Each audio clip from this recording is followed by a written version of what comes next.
it would never have been the same. But Mark Hamill, he was always there. And I'm not gonna lie, I was one of those people who knew what he'd done, but kind of like floated off him. But then just when he got older, and I started engaging more with everyone, and you started just realizing everything else that he just carried on doing this stuff, and he just became more vocal. He just became like one of those real life heroes, man. Where I was just like, I'm looking up to this guy, just like I looked up to him in the original Star Wars films. Like he's just an absolute legend. On Twitter, He's great on Twitter. He's just phenomenal, absolutely phenomenal. And he's just become like one of those movies to real life heroes. Even though he always was a hero, he's just elevated himself now above everyone, mostly everyone else. You got Arnold. I love Arnold Schwarzenegger, so he's up on it as well. Like doing his thing, doing his hero stuff. But those guys, man, they just step it up to the game, and I love them for it. Absolutely love them for it. Yeah, I'm not a big fan of Harrison Ford outside of the movies that I like. No, That he's I in. went off 40. I used to, like, for another example, I used to love like Will Smith, and ever since I saw him, then like like in interviews and stuff, and when he had kids and all this stuff, I kind of started going off Will Smith. Like it's just some of the, I don't know what it was. I don't know. It just wasn't. Did you see that Jordan Lucas video, Will? I saw it. No. You gotta it's watch that's like it's like a tribute of like all of his movies and shit. The music video. Yeah. That was really good. I saw it. That was pretty dope. He left off like Independence Day. How the fuck you leave off Independence Day, yo? That was the movie that made him a movie star. So what's up to Laker Link, Trizzy, and Insane Gamer, Mizitude, Retro Death up in here? So I just figured we were talking about movies a little bit, so I just figured I'd start it live until we get give some people some time. At least the notifications working now, so people pops up in their feed, so that's good. And there you go. Send this bad boy out. Yeah, we were discussing. I was just watching Batman vs Superman. It's been a few years since I watched it, and that whole from when Wonder Woman enters the fight to the end of the Doomsday fight. I don't know what. I mean, everybody's got their own opinions, but for me, that's just the most epic and just awesome. Even like the sixth time I've seen it, I'm still getting goosebumps, and just the music kicks in, the sound design is just off the charts, and I just love that last 20 minutes of the movie. It's one of the best like superhero themes, in terms of like just that instant badass moment. Yeah, but just the way, just seeing these superheroes. Yeah, a lot of the CGI end battles in movies usually fall pretty flat in my opinion, and just gets kind of ridiculous. I don't know if something about this one just because the Doomsday is such a threat to them, and it's such a struggle that they're not just kicking his ass. And it's just, I don't accept the big crazy bad endings at the end of superhero movies, specifically because if you watch any of the animated animated movies and whatnot, they're all the same. That's how they are. It's total destruction. And so I was sitting around like, why are people like, especially like Man of Steel, like, oh my God, there's so much destruction. Like, have you guys opened a comic book or watched one animated film based on these guys? Like, this is what happens. I mean, even if you watch our Saturday morning cartoons and stuff, man, that's why we loved them. It was absolute carnage, just carnage everywhere. So I'm just like, that's why I can't accept any fan, whining about that kind of stuff, because you obviously don't know what you're talking about. And no one complained about it when Age of Ultron had the Hulk just destroying everything. In that, I forget the city they were in. They destroyed it was a foreign city, so it didn't matter. Yeah. They destroyed an entire city at the end, and nothing. Nobody complained. First Avengers, New York, absolutely destroyed, But when Superman does it in Man of Steel, then it's the end of the world. That's just fanboy bullshit, man. That's all you got to chalk it up to. I think it's a bit of an achievement. Though. We've watched so many films, like where it's like in typical Hollywood films, for the US, oh no, they destroyed the Statue of Liberty, oh no, they destroyed the White House and stuff, all these iconic landmarks. Excited.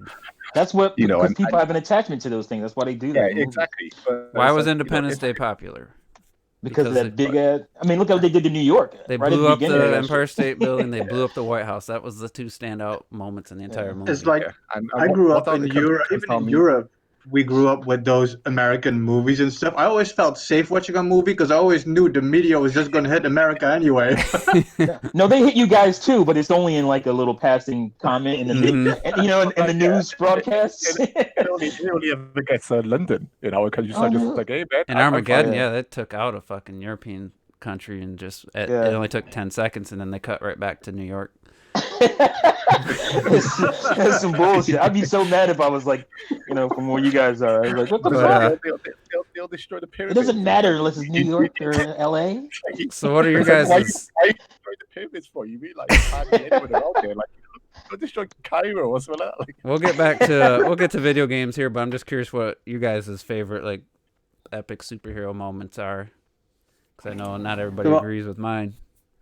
I'll go first because I mentioned it in the chat as well. Like, it's not my favorite movie or anything, but it's the first scene that always comes to mind because the Flash is like my favorite superhero. I love everything that has to do with like speed and time travel and shit. And I think it was in Justice League Mhm. when Superman is kicking everybody's ass at the same time, and then the Flash wants to like blindside him, and you just see in slow motion Superman holding That everybody, is the best and his part. eye just following the Flash. I love that scene so much. And the P runs down Flash's leg in slow motion. Yeah. He's like, holy shit, he can see me. I wonder if that was a Zack Snyder. I'm sure that was Filmed. Zack Snyder. Because look at his mustache. That was definitely Zack Snyder stuff. Yeah, because Because like, how do you explain that shit when it goes at super speed? It's hard to put something like that in the real world to comprehend it. Just that's why Yeah. oh man, that That- stare of Superman is scary. That was Zack Snyder because what was supposed to happen was they was supposed to fight Black Suit Superman. That's the part that was cut. So that part there was Zack Snyder, but I think he didn't film some of it because you could tell the CGI and some of it was really trash.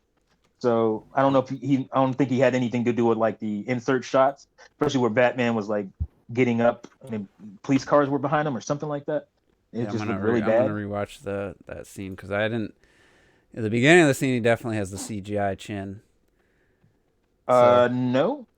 That scene where he's just in his pants and no shirt. Oh, there he doesn't. Yeah, No, he doesn't have it. That whole scene. I think the first angle looked a little CGI. Must have been just the green screen. No, that was all. Zack Snyder shot that. I'm just wondering That what was his supposed to be initial part of his- plan for how they woke him up though, because I just wonder if it felt like that was kind of thrown together, but we'll Oh, it never was. know. I can't remember. I've been watching like the Snyder cut stuff, and the guy said it in the video I was watching, but I can't remember how he said. And the part they probably brought him changes back. with him seeing Lois and all of a sudden instantly flying away, like because apparently he was gonna. Yeah, because you can tell that He was supposed to be Black Suit Superman whooping their ass for a good minute in that movie, so it was supposed to end with that. And And he's apparently, supposed to come back at the end as Superman. maybe we'll see it someday. Apparently, Yeah. he was gonna reshoot some scenes and put out the Snyder cut, but Yeah. anyway, Terrell, I'm curious if you have a moment from a movie, superhero movie, that stands out the most to you as being maybe epic or just gave you goosebumps or something. I have a few. If I had to pick a recent one, the recent one is probably two Captain America scenes I like, which is one from Civil War and then one from Endgame, which is Endgame is the one most people think of, which is the him using Thor's hammer and going at Thanos for a quick minute. That shit was just the whole setup for that sequence, and the fact that it was referenced in the other films briefly, and then we finally got to see the culmination of it. I was pretty stoked for that whole sequence. If we had to go for an older film, and then I guess the other one would be the Captain America versus Iron Man with assists from Bucky. But if we're going for an old school moment, I probably would say I believe it's Spider-Man 2 with the famous him stopping the train car. The scene that they tried to re-emulate. Oh, that was great. Yeah. Yeah. The scene they tried to re-emulate in what was it? Far From Home, I think is when they did it again. No. Yeah. They tried to copy that shit. Homecoming. Yeah, Homecoming, because they did their own variation. I was like, that's like I appreciate the nod, but like you're just not gonna beat that original scene. That original scene was that shit was god. My favorite Spider-Man's also my favorite superhero, so and that was kind of a homage to Superman. Yeah. I'm just trying to think of Spider-Man 1 and 2. Like the first Spider-Man when the Goblin comes flying in when they're having that party. That definitely Oh yeah. was epic at the time. And then Spider-Man 2, there's just so many damn good scenes when he's fighting Octavius. And Yeah. Mine is really quick. Mine is Superman, the original movie. Basically, he goes to what's going to become this Fortress of Solitude, and he puts the gem in. He finds the gem and he basically creates it. And you hear like what's the actor's name? Chris Where's Hurley? his dad in the movie?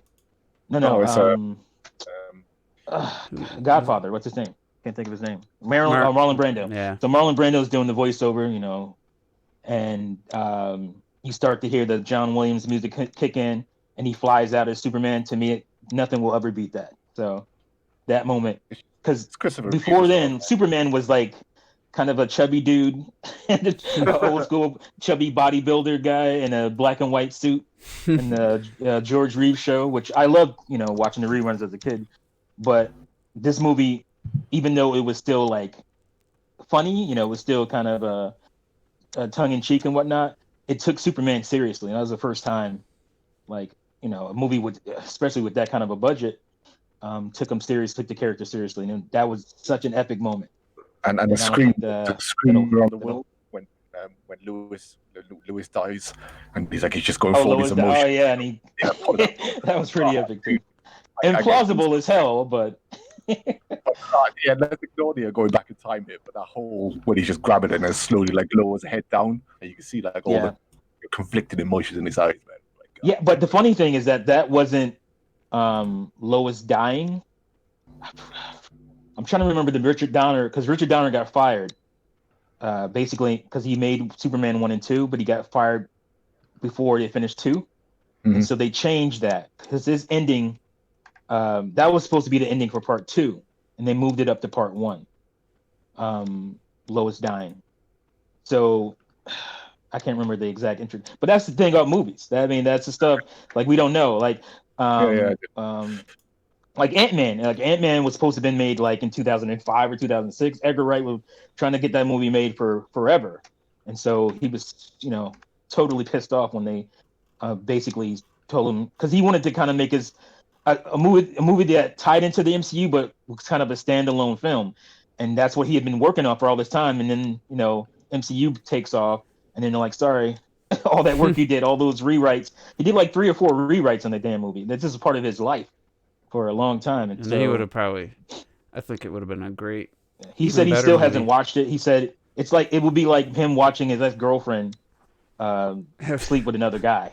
That's but a lot of his stuff is in the movie, from what it sounds. Yeah, his stuff is still in the movie. A lot of his stuff is still in the movie. It's probably one of my favorites, if not my favorite MCU movie, is the first Ant-Man. Yeah. Just I don't know why, it's just works. I love that movie too. Yeah, it's because T just mentioned the Ant-Man and I kind of the start of it and shit. That just reminded me that I actually know which my favorite scene is, even more so than the Superman one. I don't know why, but that gave me like the goosebumps juice set, and I love that scene so much. It's the one from Guardians 2, where I always forget the fucking guy's name. Not 2. And the guy with he's walking with I don't dislike with it. Rocket Raccoon, and he's like whistling with his like little fucking thing and shit. Mhm. The arrow that's killing everybody. He's walking through, and the music is playing and shit. Man, I love that scene. Oh, I know what you're talking about. I never got past right after they met his dad, but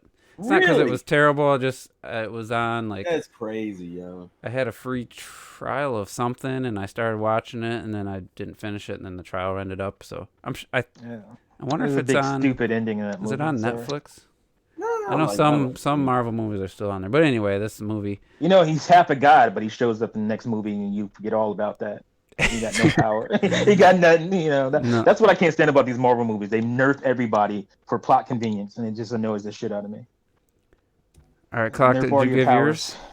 No. I don't know. It's difficult. I suppose just off the top of my head. I already know what it is. It's Blank Man. What? Oh, shit. It's from Blade Trinity. Shit. It's when Jessica, what's her face, No. showed up in Blade Trinity. Blank Man. I haven't heard of Blank Man in a minute. It's when he kisses Robin Gibbons' character, and he busts a nut on himself. That was the best. epic scene in it. That's actually in the movie, by the way. Why are you going dog? That's what made him relatable, T. All right, so, sorry, Clocker. Go ahead. He's an everyday dude busting everyday nuts.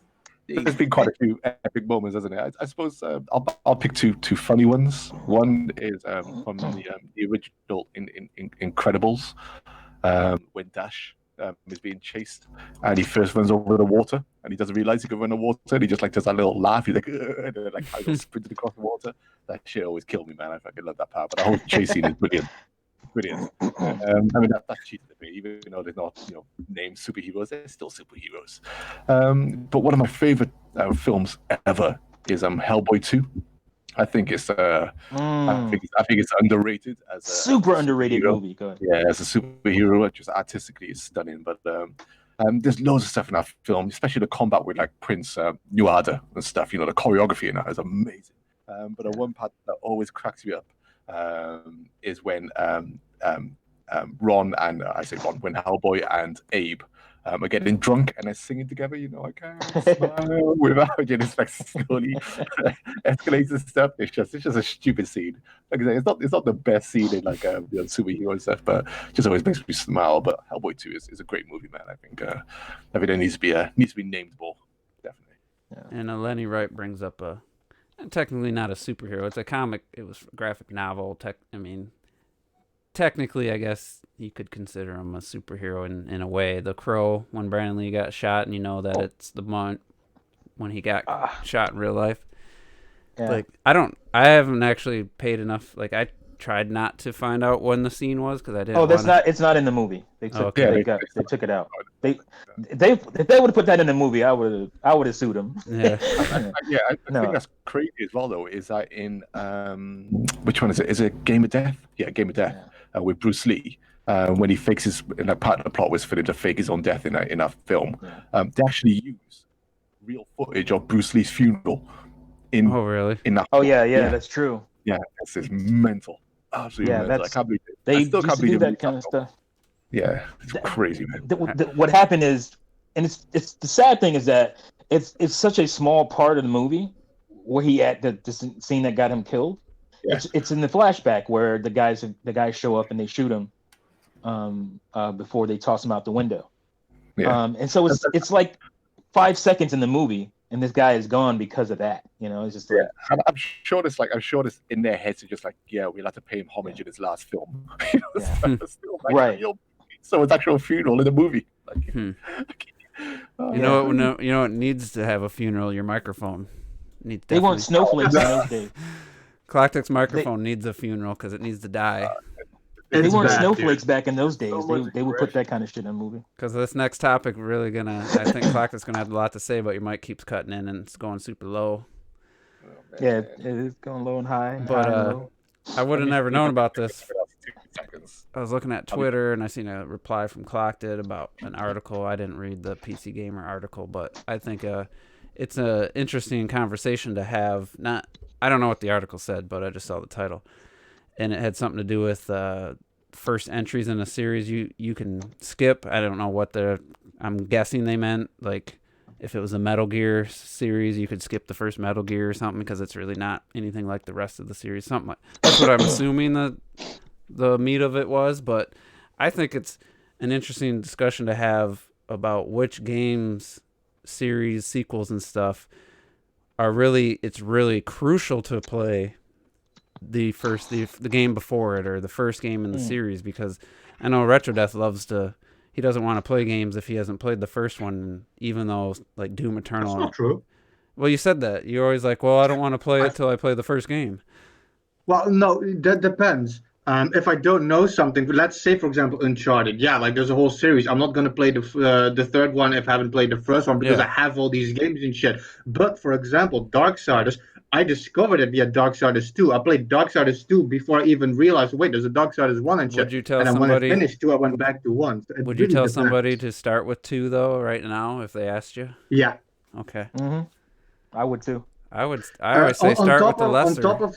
On top of 2 being better in a lot of aspects, it kind of summarizes the story of the first, so you don't need to play it. Well, yeah, the question isn't which Oh, ones you can mean like skip? if you go back, would you play first? I'm asking you which games do you feel is essential to play the previous game first, but I'm guessing that okay, article okay. was about which ones you can skip. But in that vein, while we wait for Clocktick to get back, I feel like you don't want to play Bayonetta 2 first because then Bayonetta No. 1 is going to feel way less, so but it's obviously the better game in almost every way possible, except maybe the end boss fight for a lot of people. So I mean, there's many different reasons to say you definitely want to go back and play the first one. For me, it's play the first one first because you'll never want to play it again after. If you start with the second one, you're gonna feel like maybe you're not never gonna want to play it, but you're gonna feel like, man, I'm missing some. It's just not as refined. It just doesn't feel as good. You start with the second one and you go back to the first one, and it's like a step down. Yeah, because and you're probably not gonna finish it. You're probably not gonna go through it. So yeah. So in that regard, I would say definitely play Bayonetta 1 first. Don't skip it because I agree. If you like the series, start with the first one, and then the second one's infinitely better, and you're gonna have it's gonna work. It's gonna flow better that way than going the opposite. So what agree there. What games series do you guys say, like what's something first one pops in your mind, like from a story standpoint, from like just you wouldn't want to, it would spoil something, or anything that popped in your mind when you say definitely go back, play the first game, or like say Uncharted for an example. I played Uncharted 2 first, then I played 4, then I played Lost Legacy. I didn't feel like I missed anything, but I'm sure there might be somebody who's like, oh, definitely you want to start with the first game for the story. So is there anything that popped in anybody's minds, a game series where you feel it's essential to play the first game? Well, where you mean like you should play the first game, or if you want to play everything, you should start with the first game because else it's going to be trash. Well, let's go Yeah, with. this has a lot to do with the story. Let's go with one where you absolutely feel, not because the first one's bad, but you absolutely would recommend, like Borderlands would be an example. Would you recommend me playing Borderlands 1, starting with 1? Okay, so that's not that wouldn't be an answer. That would be what, the opposite. So but can anybody think of one where it's like, for sure? Easy. Shenmue. You got to play Shenmue first. Yeah. You can't really don't play 3 first. That's a damn sure. But I mean, because if you start with 3, I just don't know people's sensibilities these days anyway. So you might, story-wise for sure, obviously, but also like I'm guessing controls, because I think the controls are somewhat improved. Or more modern, and say Shenmue 3, but you got to start with 1 because that's where the story begins. That's a big part of Shenmue. What about Mass Effect? Lenny Wright said Mass Effect in the comment. Oh, Mass Effect, yeah, that's another one. That's definitely one you got to start with part 1 on that. Even though 2 is superior in every way to all of them. Muhammad put Halo. I was going to say Halo. That was going to be my next one. Halo. I think it's a good game, but I don't. I think you need to start with Halo 1 if you're going to play Halo. If you're going to play the series, I'm going to play the series of Halo. If you plan on, you need to start. So, Clocked, now that you're back, is there any series other than Mass Effect and whatever in Shenmue where it's like you absolutely want to start with the first game, no question about it? If it's a sequel trilogy situation, maybe even more than a trilogy type game.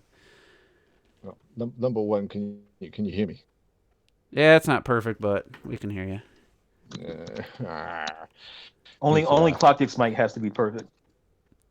I mean, it's not great. Shit, yeah, that's some shit. It's not great, but we've been. You're just gonna have to bite the bullet, man. I might just have to go back to my other mic for now. I don't know. What do you guys think? Is this better or worse than the other? I think it sounds good. That's fine.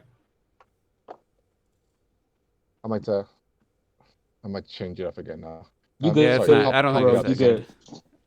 The other one at least had the potential to be pretty decent until the volume dropped out. This one just is, I feel, is pretty bad all around. Are you on earbuds or something? Let me come back. Let me come back. Okay.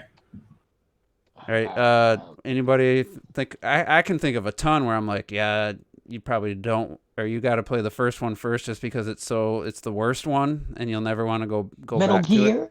You know, like I would say Shantae, the first Shantae game, I'd recommend starting there just because it's not a very good game, I didn't think.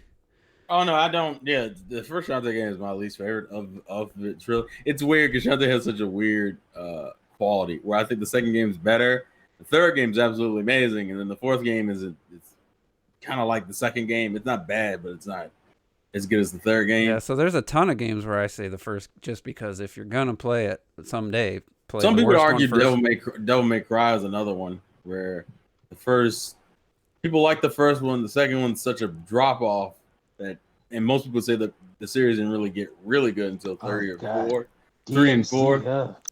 Yeah.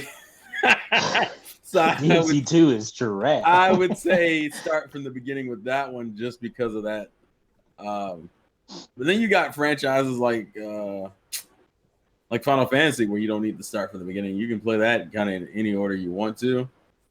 Most people tell you not to play the newer games for Final Fantasy for various reasons. Play the old shit. Play all the old shit. If it says anything past 10, you've gone too far. Yeah, you've gone too far past 10. That's where I'm at, bro. Yeah, I'm really having I played trouble. a little bit of 12, and I'm like, I'm all right. I'm done.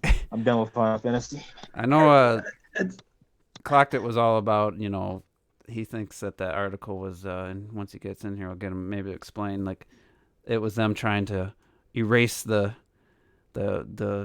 gaming history or something, and I'm like, I don't see it that way. If the first game's trash, but a series got good after the first game, I mean, other than to play it first, just because you won't be able to get through it if you play the better, more improved games later.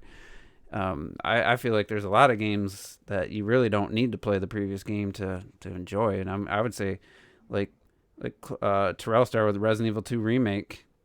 And you were talking about what game do you think you should play next, other than Resident Evil 3 Remake. And I was like, really, you could play them in any order. You don't have to play 1, 2, or 3 before playing 4, in my opinion. Yeah, but the problem is Resident Evil does have a story, and it does connect. Kind of. Yeah. The first You wanna three, learn It about doesn't Umbrella. connect enough that it doesn't matter. the first 3, I would say. Other than that, I don't feel like 4 really connected, really, other than a character in a few I mentions. would say 1, 2, and 3. But then it's like the question of, for Terrell's sake, going back to the old tank controls, original style game, like even the remake of Resident Evil 1. For us, it was amazing, but him going back to that from 2, that I don't know, that'd be a hard one to. I'd be curious Going back what your to thoughts that would from be. Resident Evil 2 Remake? Uh-huh. Oh, fuck no. You ain't doing that. You don't want to do that. He's You don't want to do that, You man. might find some charm in it, though. I mean, He's like, no. T's like, you want to go play Resident Evil 1? Nah, you don't want to play. especially when you're waiting for every time you got to Yeah, walk I through don't a think you want door. to do that. You're like, oh, I'm in the wrong Oh, room. God. You got to wait 5-10 seconds for a door loading animation. That and door loading, oh my God. You don't Stairs, want to go back to that. gate. What if I played the remake version that came out on GameCube? Same. It's the They same added thing. that too. Oh, same thing. Okay. That's why I It feel looks, there's different. prettier. There's like different ways of approaching this because like you mentioned Borderlands, for example. I think Borderlands 2 is like one of the best games ever. If I would want somebody to play Borderlands, I would say, yo, you should play Borderlands. I'm gonna no, play Borderlands 2 because Borderlands Yeah. 1 is a completely different game, gameplay wise, Yeah. and it's everything. It's just not the same. And if you play Borderlands 1 first, you could be like, I ain't fucking playing Borderlands 2. This game is just not that good. It's like completely different. Yeah. Okay. But I have- 100% agree with Yeah. that. You don't need to play Borderlands if you want to play Borderlands 2 Yeah, or 3. But you have Okay. other games like one of my favorites on the GameCube is Lost Kingdoms. Lost Kingdoms 2 is by Oh, far Lost the better Kingdoms, game.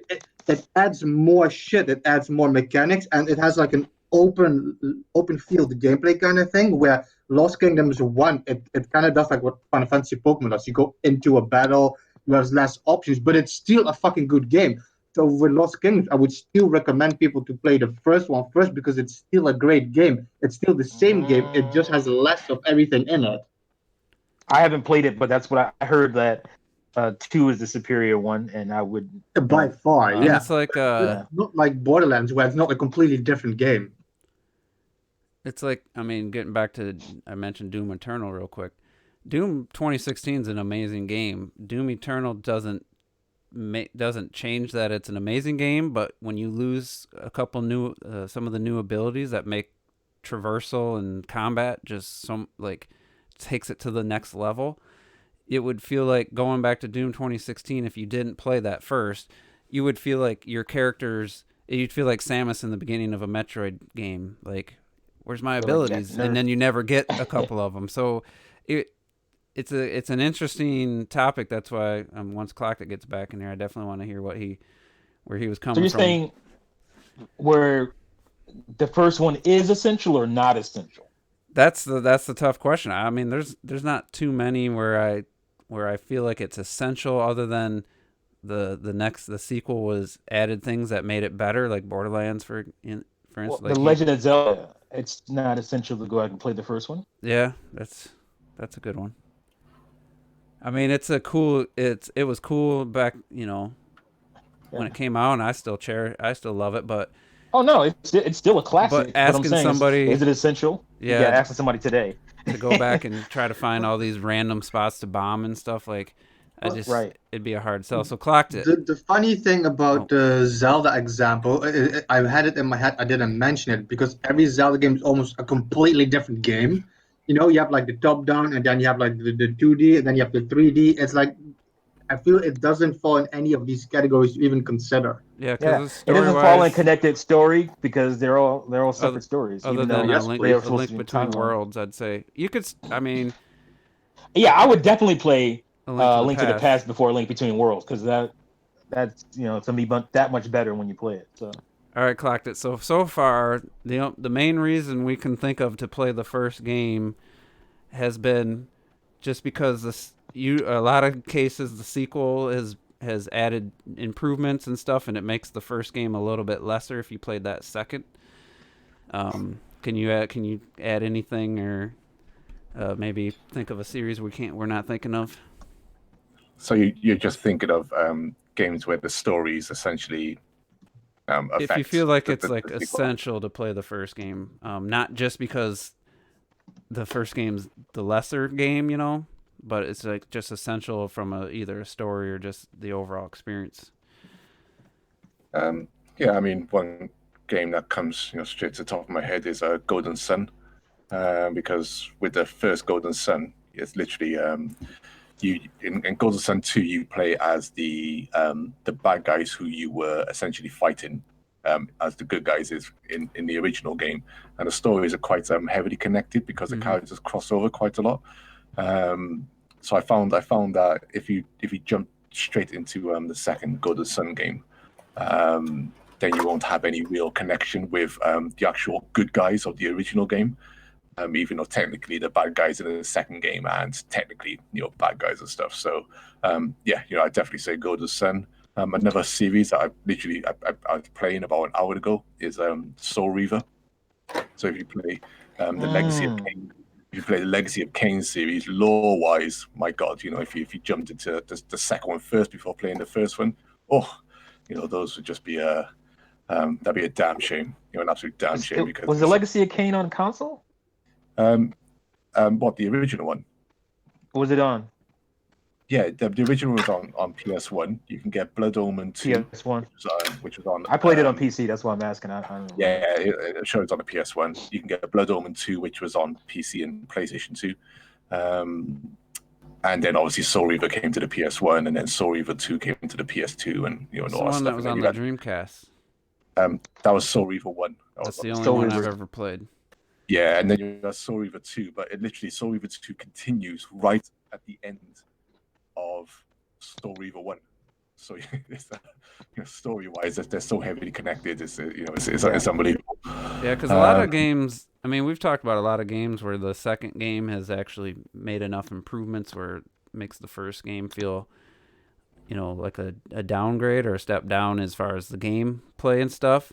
But there is one. There's definitely a couple where the first game Dead Space comes to mind. Dead Space is far superior just overall experience. The first game, I feel. The second game's looks better and stuff, but it just kind of just feels more like an action movie. The first one, they nailed it in one go. Just, Yeah. The Ishimura is one of the best designed video game environments ever. It's phenomenal. They just took that alien vibe and just ran with it, and they nailed it. And then with the second one, they went for more action and more felt like shock value, and stuff. It was fine, but it didn't reach the heights of the first one, nowhere near. The problem with this whole thing is that you can't. The problem with it is that in some of these cases where you would say, yeah, the first one, the original one, is essential to start with. People can't play with them. People can't play them because I'm thinking of The Longest Journey. Like, it's a series that started in 98. Yeah. So I want to say 98. Yeah, because a lot of them are on PC. The sequels are on the new generation. And it's a very archaic PC game. I think you can buy it from Steam right now. So there's a way to get to that game. But are you really going to play The Longest Journey? Like, there's people playing Dreamfall chapters that that's the only thing they've ever played. Like, and to miss out on something like Dreamfall: The Longest Journey, which is the second one, it's so confusing. The way they name these things, because the first one's The Longest Journey, part 2 is Dreamfall: The Longest Journey, and then part 3 is Dreamfall chapters. Like, what? Wait, what happened to The Longest Journey part? Well, I think go ahead. I think there's very few games that that you can realistically say, yeah, you can't play that game at all because you haven't played the first one. I think Tomb Raider. That's very few and far between. Because they designed the games for the initial beginning of games. They definitely put in things for people who they feel probably didn't play the previous game, so they make it so you got to go through the tutorial in Gears 5 again. Like, do I really need the tutorial? I hate that shit, man. You can hate it, but some people just started with that. So you could always argue. That's why they do it. I mean, we could mention Uncharted. We could mention The Last of Us, for example. Should you play The Last of Us 2 story-wise because of everything that's happened to Ellie and all that stuff? I don't think so. And then you could even argue stuff like Castlevania. The Lord of Shadows games. That you have Gabriel in the first game, and he essentially becomes Dracula in the second. But how does he get to that point? You can always argue story-wise. Yeah, but game-wise, you can still pick them up and play them and just learn about the new characters because they're always new to you anyway. That's how they design the game. That's what I was gonna say about Dreamfall is that you don't really need to start with The Longest Journey. Like, you can get pretty much everything you need in Dreamfall. And that's the same with Mass Effect. They start you off with if you've never played the first one, they start you off at the beginning in Mass Effect 2. They say, like, pick these options. In the first game, you've done this, and you've done that, and then that creates your character to start the second game. Then, I wanted to give another. You were cutting out. He was still talking there, Retro. Yeah, no, he was completely silent for me. No, he was. Oh. He was talking. Finish what you're saying. Clocked it. That's my point. No, it's okay. I have finished. I was just saying about Mass Effect, where even if the story does continue over, pretty much straight away, they do find ways, and you could just play it anyway and still have a great time in Mass Effect 2. So. Well, they designed the games to be played from first time or somebody who.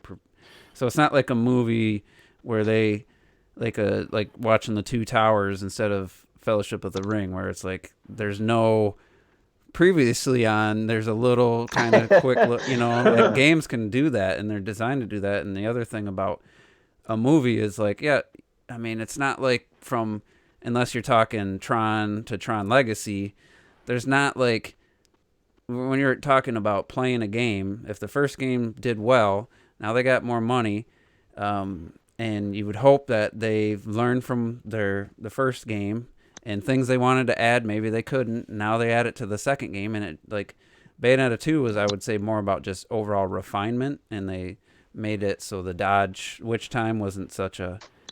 They expanded the window, I guess, of doing it, so it made it just a little bit easier to pull off, but made it that much more enjoyable. It's things they learn, like Devil May Cry 2, I guess, was absolutely trash, and then they'd gone back to what made 1 good, and they made 3, and people seem to love that. So it's like just the media in general of video games lends to making improvements to the second game, whereas movies, I feel it's very hard for them to compete or to top what they did in the first movie, just because it's like, they try to go bigger in everything, and it loses sometimes. A lot of times I feel sequels lose what made the original movie good, whereas gaming, I feel like the sequels, they learned from the first game and just improved upon it.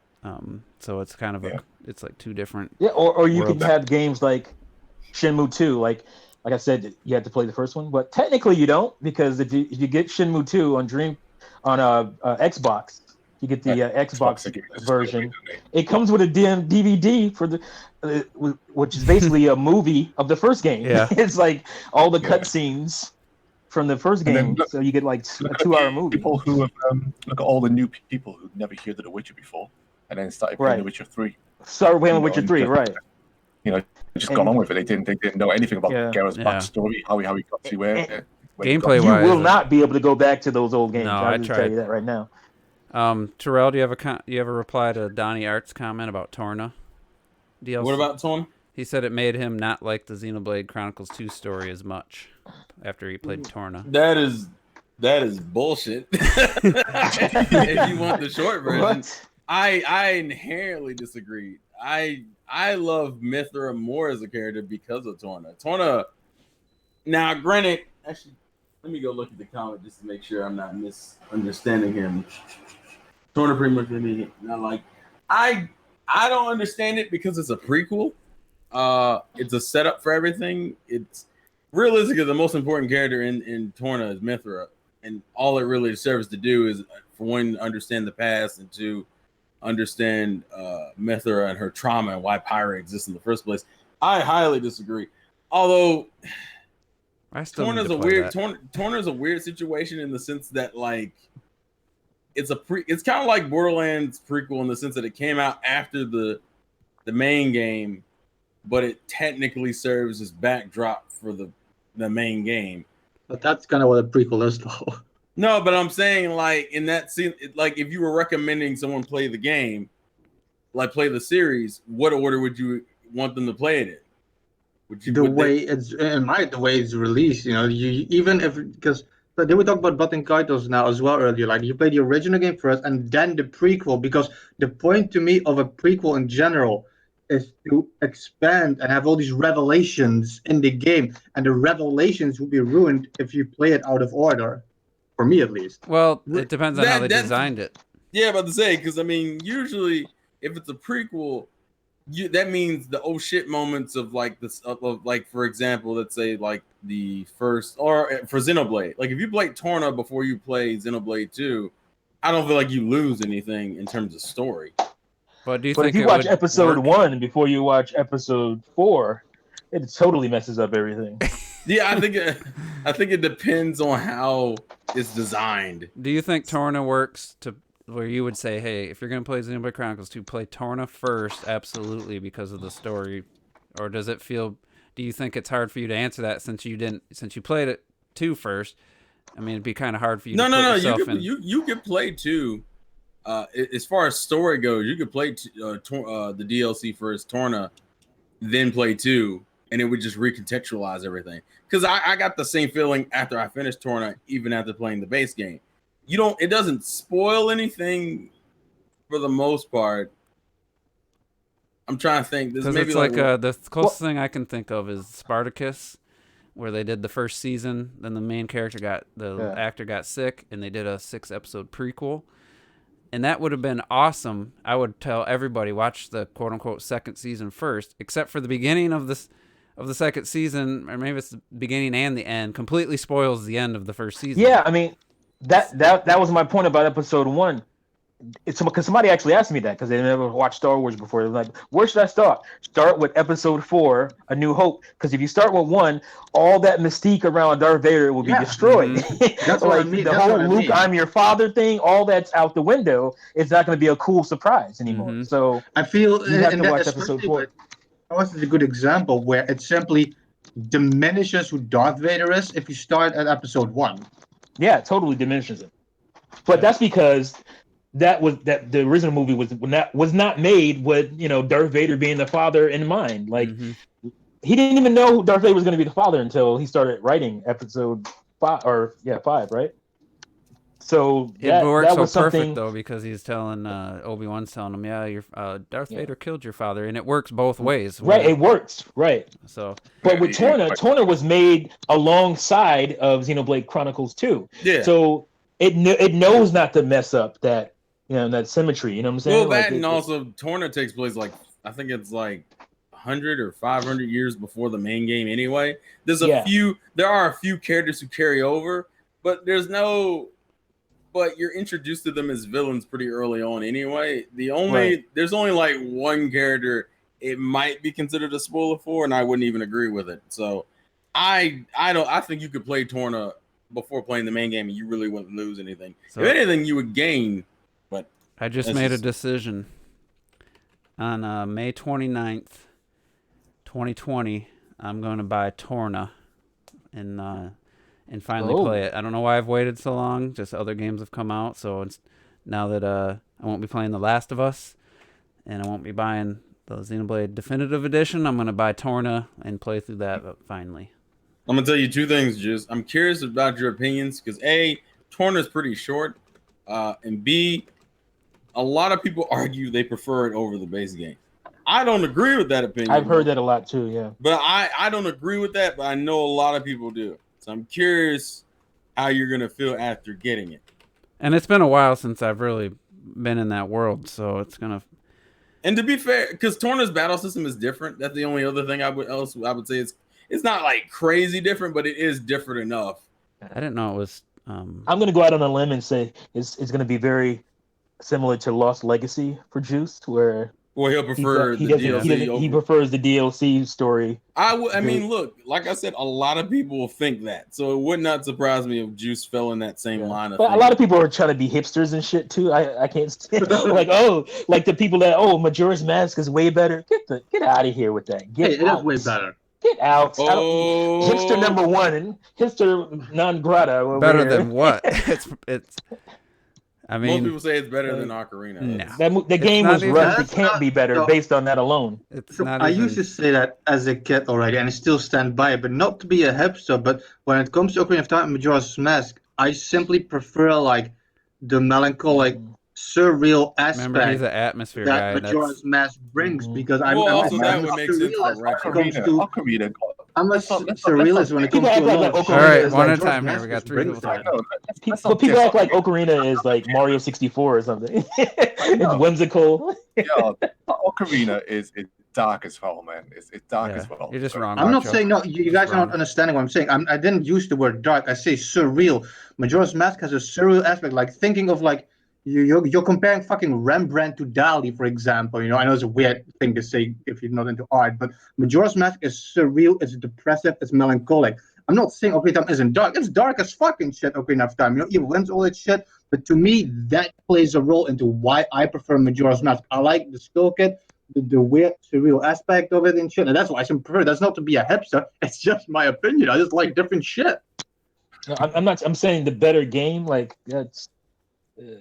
for me, that's a little harder as far as an opinion goes. So, to say what is the better game? I think it comes down to the ends, for a lot of things. I think in terms of playing the next game, if you skip the first game, it's more linked to how heavily the stories are connected together. And I could, I downloaded the demo of Bravely Default 2, which is a completely separate game. But if you go back to Bravely Default and Bravely Second, End Layer, the characters in End Layer, carry over from the story of Bravely Default. It's a continuation, a bit like a Golden Sun in some respects. I wouldn't tell people to play.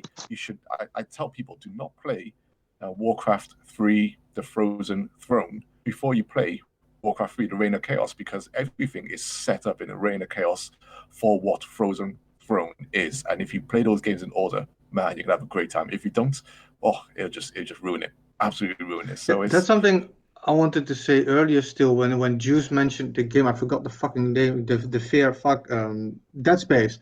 Because that's an example I wanted to give where sometimes the second game is just absolute fucking garbage. And this is not a Metroid thing, I'm not even kidding. Where you have Tales of Symphonia.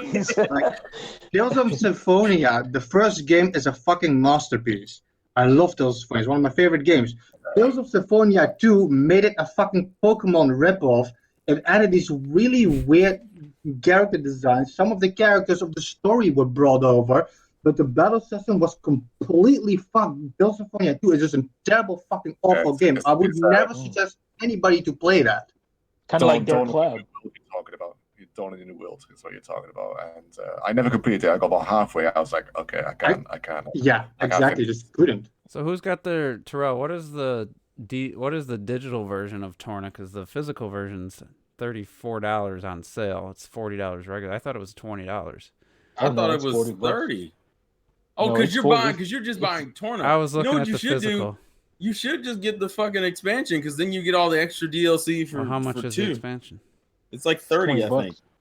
It's 30 or 30. Let me go check. Let's see what the size is because I'm running out of storage on my. Let me go check. I think you get like if you bought the DLC, it included the DLC for Torna. Yeah, I want Torna. I don't want to. I think you want the bathing suits. I saw Drone Crusher post up. Is there 2 tiers where can you get just Torna, or do you have to get everything? I think if you bought Torna like physically, I think you could just get Torna. But let me see. So you said how much? It's how 40. Much it's on sale for 34 right now. The physical version. I don't remember it being 40, unless that's the standalone game is 40. Yeah, the standalone game is $40. Yeah, that's what I said. You'd probably be better just buying it as DLC for 2 because I don't think it was that much. Because it's 30, I think, on DLC. And you're gonna see the price because you bought it, so it won't show you. It'll just say. Oh no, I'm going the other way. What the fuck is the other way? I'm going the expansion. Isn't that weird that it won't show you the price just because you bought it? Like maybe I want to buy it for somebody else and I can't remember. Okay, that's that. Where the hell's the? Kind of like Nintendo not wanting to see the price of Donkey Kong. They don't even want you to be able to get the game at any price. Shit. $20? No, we ain't doing that no more. Oh, second. Does physical Torna actually a cartridge? Yeah, I'm pretty sure it is. It is. Yeah, It's a card. It's a standalone game. Yeah, because it counts as a standalone game. I wouldn't have bought it as that, you know. That's I don't Okay, know. It's on my wish list. It's $30. Yeah, It's $30 if you buy it digitally, because like they have the bundle, and the bundle's like what is this? yeah, Nintendo got a Switch tax too? I'm looking at it now. $30. Yeah, $30. How's Nintendo charging a Switch tax? Fuck out of here with that. I didn't know it was 40. I thought it was. Oh yeah, I've known it was 40 for a long time. I bought it as DLC. I was like, I love the second game so much. There's no point in me buying it as a separate thing. You see this shit? You see what's happening on Nintendo? That's surprising. I didn't know it's that. a completely separate. They got their own Switch tax. Wow. Does Torna come up as a it doesn't even. You don't have to boot up 2 to get to Torna. You can just play Torna. Now that you have both, Terrell. When you first get to the menu, you can switch to Torna. But you can't just go straight to Torna from the Switch menu. No. Okay. No. I'd kind of rather have that. It's like once you get to the main menu of 2, it'll have Torna, the Golden Country at the bottom, and then you select it, and it'll switch to that menu. I wonder if I think I'd almost. That's how Trine works, by the way. If you bought Trine 1 through 3, you can just jump right to the game on the. It shows up as an icon 1, 2, and 3 separately. Oh really? Also, Donnie Hart said that you can get it for $24.97 on GameStop. Oh, for real? Yeah, that's what Donnie. I should jump on that now. Then I do have a $10. I got a little discount left in my GameStop. I can check Best Buy real quick. I got $10 Best Buy card, so I could get it for $24. But anyway, let's talk about another thing. I don't know if you guys. I don't really want to get in a debate or anything, but just the whole idea of things getting delayed, games getting delayed. I know some people are more harsh than others, with the current situation. I feel like I'm a little more forgiving than some people have been on Twitter. I don't know where you guys stand on, specifically The Last of Us Part 2. I know other games that got pushed. Minecraft got pushed a month, but that was I don't know if that was ever going to be physical. I'm not sure on that one. And then what else? Something else got Oh, delayed. the VR did. Oh, And I the think Iron Man the VR, and then Cyberpunk, and then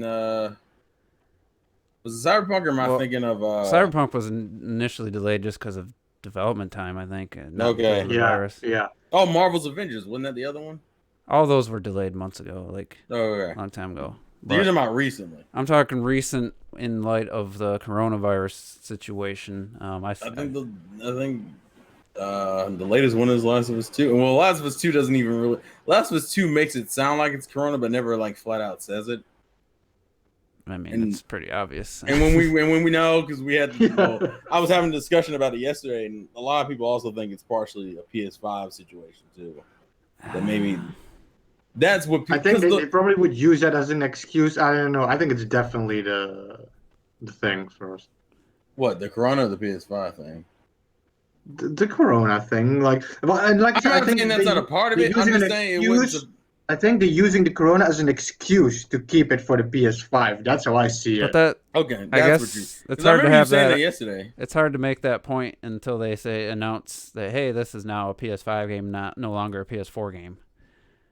That's when. Yeah, but if you delay it a few months, if they plan to have the PS5 out, but by a holiday at the end of the year, a few months, then you're basically there. And they didn't even. Well, it's delayed indefinitely. Yeah, indefinitely. Well, that just means they didn't give it a date. It could be a 2-week delay for all we. I mean, that's all that means. It doesn't mean it's an extended period of time. It just means they're not willing to put another date out there yet without knowing, what the situation is. So it's like. I think situation-wise, as we know, they have spent an absolute crap ton of money on this game for the PlayStation 4. It's probably, I wouldn't be surprised, it's one of the most expensive games Sony has ever made. I would not be surprised based on what we've seen. So whether they use an excuse, right now, are you saying it's an excuse? It's just facts of the situation. Everything's being impacted, so delays, I'm just expecting them. I kind of don't care. I think they want to wait. Well, I mean, it's going to be a PlayStation 4 game. Yeah, if they want to wait as long as possible to guarantee maximize the sales, because physical sales still count. People like to write those. Well, yeah, of course. Well, yeah, you can't just take a game like that. Say, no, we're going to put out digital. Like I've heard many people make the point. Then what happens to all the special editions or all the people physical? Let's say the physical version, they can't get enough shipments for maybe 2 months later. Then now you expect people to, there's a lot of Sony fans who expect a game 2 months after it came out to be $40, and now it's like here it comes out physical. We know distribution lines are being messed up, and everything. I just, excuses, whatever. They want to maximize sales of this, and they'll wait. I don't.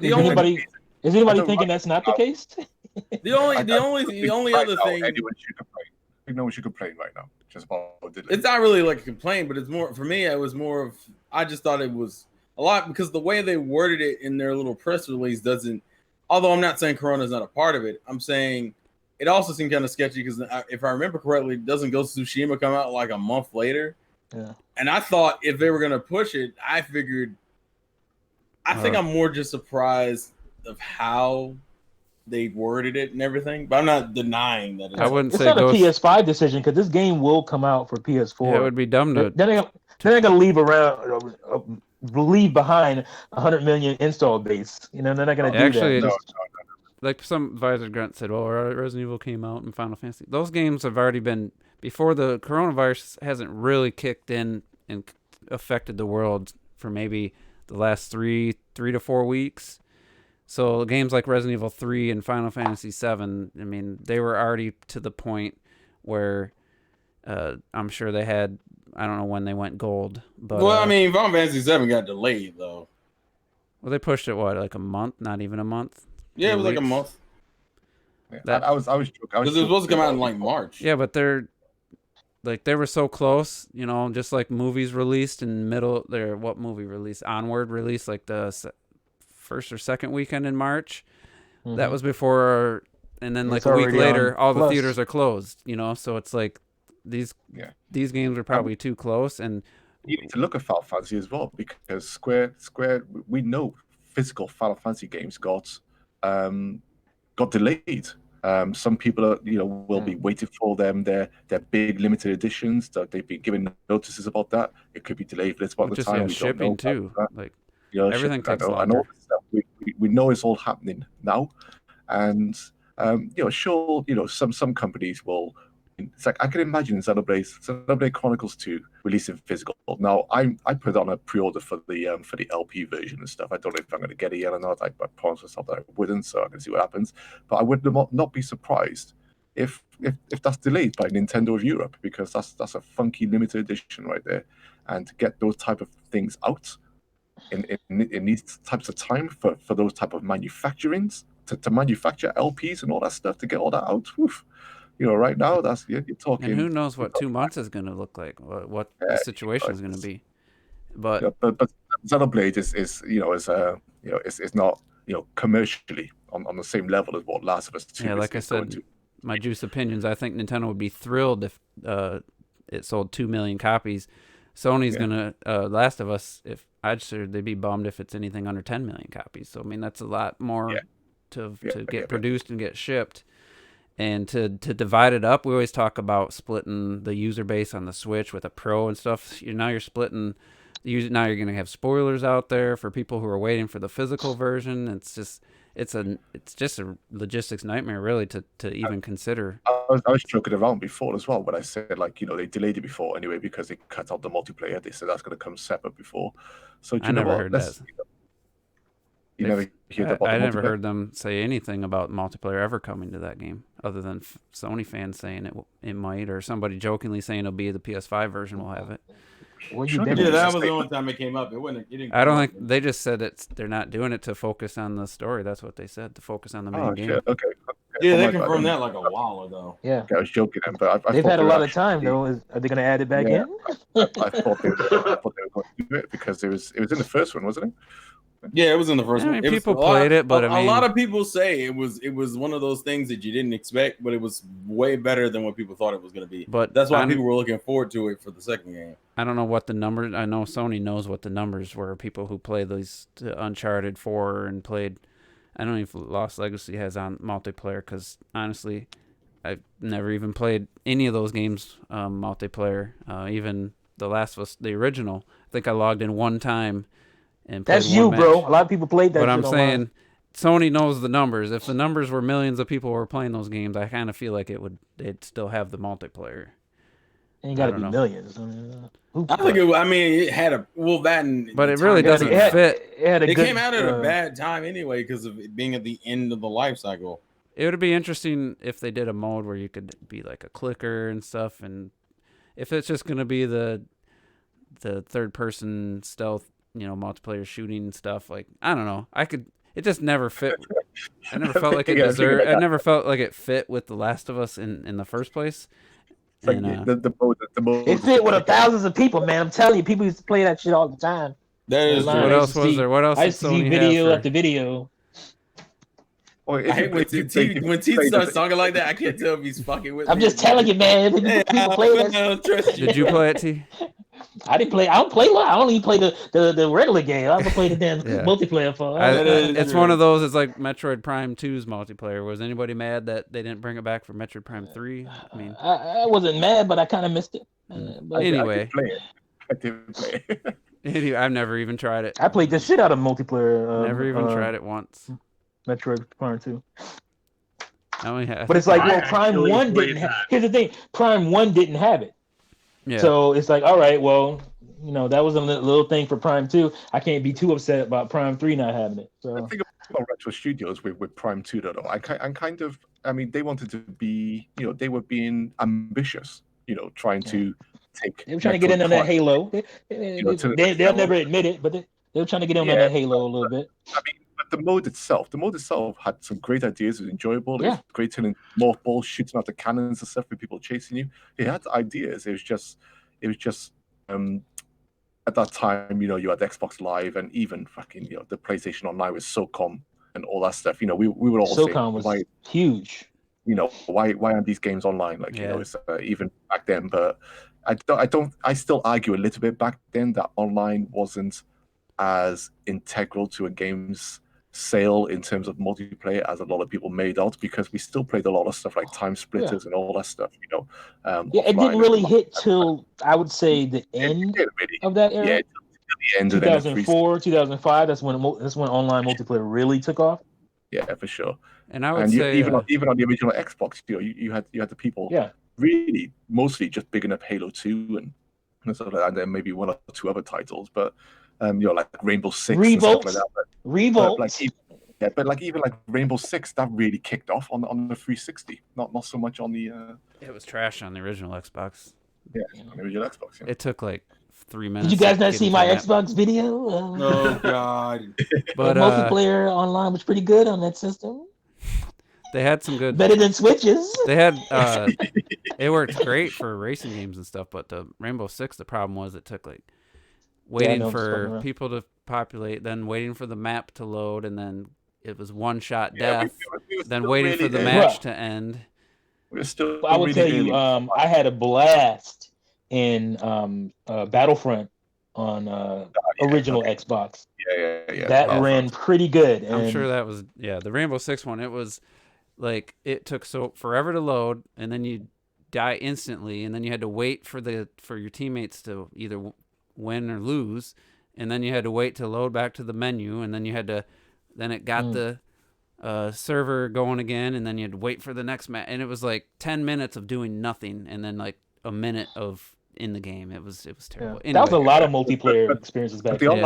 online on consoles, it was a novelty then. It was great when it was there, but it was still a novelty. It wasn't integral to where it got to with the 360 and the PS3 and the Wii. That's when online gaming that's when multiplayer games needed to have online, and I think that's a lot of, like I said, it was a strange era, where people back now and just go, oh yeah, the game should have had it, that's why it failed. No, I don't. Yeah, but why make a broadband adapter for it though? Like, I mean, it's just stupid. It's like, why put in the time to do that and then do nothing with online? Nintendo. Yeah. Well, that was more for fancy style online, which I did play. Yeah, but you're gonna put resources into making a broadband adapter for one game. And you probably, I think you had to buy it on the online store. I've never seen one in a fucking store. I'm not making excuses. I saw them in the store. I'm not making excuses, but that's typical Nintendo. I mean, no, I'm not saying you are. I'm just. It's like with Metroid Prime Hunters. Instead of putting a rumble in the actual DS itself for whatever reason, they give you a cartridge this time around, and stuff. You're just like, come on. Yeah. All these attachments still. Did you play Hunters Online like towards the end before they shut it down? No, not. I did play it online, but not towards the end. Yeah. Oh my God, the hacking! It was insane. What people were doing in that game, just floating around, flying around everywhere. It was crazy. DS online. Mario Kart DS online was just amazing. I mean, you had the drifting and stuff on there, which ruined it towards the end. But man, fucking hell, that game online was. It was amazing until a few years ago. I went back and well, more than a few. It was after Mario Kart 7 was out. Because Mario Kart DS was my favorite Mario Kart at the time, and I went back to do the whole Wi-Fi, Nintendo Wi-Fi or whatever, and it was probably not the best connection, but it was pretty janky going back to it, but at the time it was amazing. Yeah, I mean when you played on a handheld online, Kart that's DS. what I mean. But are you talking about Kart DS? Yeah, I was just saying. Yeah. Oh man. I thought it was way better until played the 3DS version. I went back to the DS because my nephew had. I was like, man, I remember this. That game came out, and my job had that I was working at the time just got Wi-Fi in the building, and I had everybody. Nobody had a DS. Like Nintendo owes me money. Like I had my DS, and I was like, man, you need to get Mario online. Like this is great. I talked about 4 or 5 people into buying it, and we would go on our lunch breaks and just cart away. It was a great time. It was great stuff. Anyway, let's finish up this topic. On one cartridge, by the way, one cartridge. Yeah, because you could download, play. download and play. Remember that, Nintendo? Now you can't even have. Now we stuck to one console. Now you can't even have Animal Crossing. Yeah, you can't even have more than one island per Right. council. Exactly. Let And you alone have all these people running around defending this stuff, and I'm like, you guys just don't know how good it was. Like, how can you combat me what I'm saying when you don't even know how good it was? yeah, watching that So- Xbox Online promotional video was just Right. the features that they named. I'm like, man, we don't even have those. Nintendo Switch Yeah. don't even have any of those. 2002 that video came There's out. none of those. I guess you can look at recent players and add them as a friend, but that's it. So just to touch upon, somebody brought up a good point, because I know some people were saying, well, Xenoblade's coming out May 29th. Why can't Sony? And I'm like, I said this in my Juice Opinions, and this guy, was it Triple J? Yeah, they strategically release their games well after they're done. We know they've done it many times before. And we don't know, but I just have a strong feeling Xenoblade Chronicles Definitive Edition's already done and probably been done. And they're not like working on it till the last possible second. That's how Nintendo does their, they knew Animal Crossing was coming out, and I think the May 29th is just to give it enough space after Animal Crossing. That's kind of, and to fill in the gap between Animal Crossing, whatever the next like new game's going to be sometime in the fall or late summer. I guess we don't know. So for all we know, and I guess it goes both ways. I mean, Xenoblade could have been done in January, so, and they plan their games further in advance most of the time, but they will delay a game when they know it's not going to make the release date. But so this being not a brand new game, built from the ground up, I'm sure it's probably, I'm guessing, done already right now, and probably even already manufactured. Who knows? But that's just something Nintendo does that no other company does. It's basically they're down to the wire to hit their release dates and then fix it after the game comes out. That's a lot of the third-party mentality. So, but speaking of Xenoblade, there seems to be this I don't see a lot of it, but there's definitely a vocal minority who are championing this game as a built-from-the-ground-up remake. And I just don't understand. I know we talked about it a little bit last week. I just don't understand why there's any debate about it whatsoever. So I don't know if you guys, how you guys feel. You could not have played the first one if you believe that. I don't know. I mean, I guess maybe it's the character models are fooling people because they're maybe that's what it is.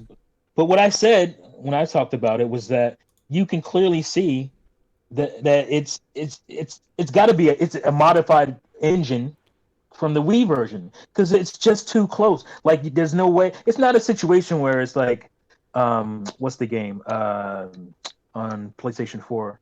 There was a PS2 game, Shadow Colossus. It's not like that. It's very close to especially cutscenes and whatnot.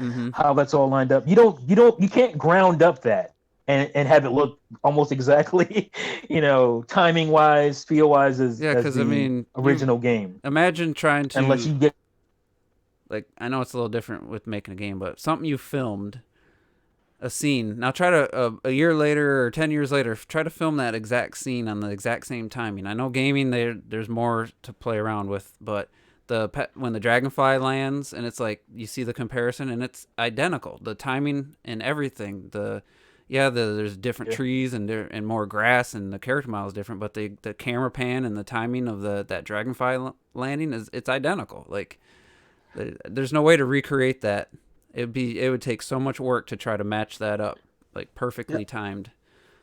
A lot of that stuff is like, for example, because I'm like you, I don't understand what people think is made from the ground up, because that's just ludicrous. It's not like fucking Link's Awakening. That's made from the ground up, obviously. Yeah. This is just, you have new character models, maybe they reuse some shit from Chronicles 2 or whatever and shit. But let's say, for example, when you had Wind Waker, they just have the sky and you just remove it and you stick a new one under it. You don't make everything all over from the ground up and then with the sky included. No, it's a separate thing. Like the dragonfly, you post like a fucking layer over the dragonfly, and the programming that is already there. They're not gonna like reprogram all that shit. Yeah, imagine having to rebuild all the environments. Make a new game at that point. Right. So people just make a new game. People are saying that this is.